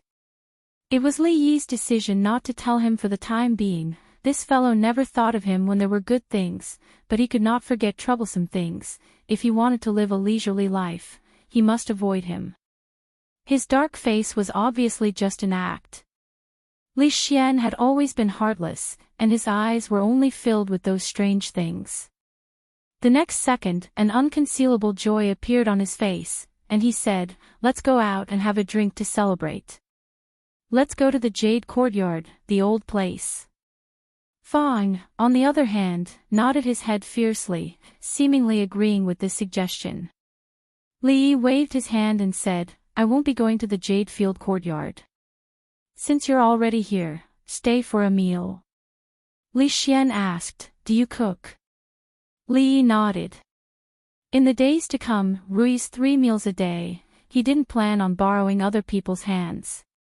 Li Xian nodded and said, "Then I won't be polite this time." Li Yi thought, when have you ever been polite? But he saw Li Xian slightly turn sideways, pointed to a person behind him and said, "Let me introduce, this is Shen Shu." Don't be fooled by his effeminate appearance, he is very capable. You'll know when you come to the Academy of Science in the future. County Marquis Li, the young man behind Li Xian, stepped forward and cupped his hands in salute. Li Yi casually returned the salute. Brother Shin, you're welcome. Li Yi rarely saw Li Xian being so enthusiastic to someone. It seemed that this Shin Shu should have some ability, so he couldn't help but look at him a few more times. Her skin was indeed soft and tender, and she looked effeminate. He only took a few more glances before shifting his gaze away. How is the princess's health? Li Xian waved his hand and said, she lives in the palace, and it's very good. There are several imperial doctors around her. Even if I want to see her, I have to get the concubine's permission. As he spoke, he suddenly thought of something and looked at Li Yi with a different gaze. Actually, I have an idea. Li Yi waved his hand and said, if it's about the Academy of Science, don't tell me first. We won't talk about these things for now. No. Li Xian shook his head quickly and said, Qin was pregnant at about the same time as your wife, so she should be giving birth at about the same time. Based on the relationship between our two families, why don't we just marry each other? Before Li Yi agreed, he immediately said, if it's a boy or a girl, let them be sworn brothers and support each other in the future. If it's a boy and a girl, let's marry each other. What do you think? No. Li Yi was resolute. Of course, he wouldn't agree on this matter. It would be fine if his family gave birth to a son. Although Li Xian was unreliable, he did have the looks of a decent man. His wife's beauty was also 1 in 1,000. Based on their genes, the daughter they gave birth to would not be too bad. It would be perfect for his son. But if it was the other way around and the boy from Li Xian's family wanted to harm his daughter, in his dreams? Li Xian's face was full of surprise. Why? Don't worry about the children. An arranged marriage is not a good idea. Li Yi glanced at him and said, for the sake of a marriage, I wonder who was the one who drank himself into a stupor in Qing and Fu. Shin Shu, who was at the side, looked at Li Xian with some surprise.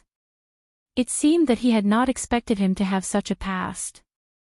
An awkward expression appeared on Li Xian's face.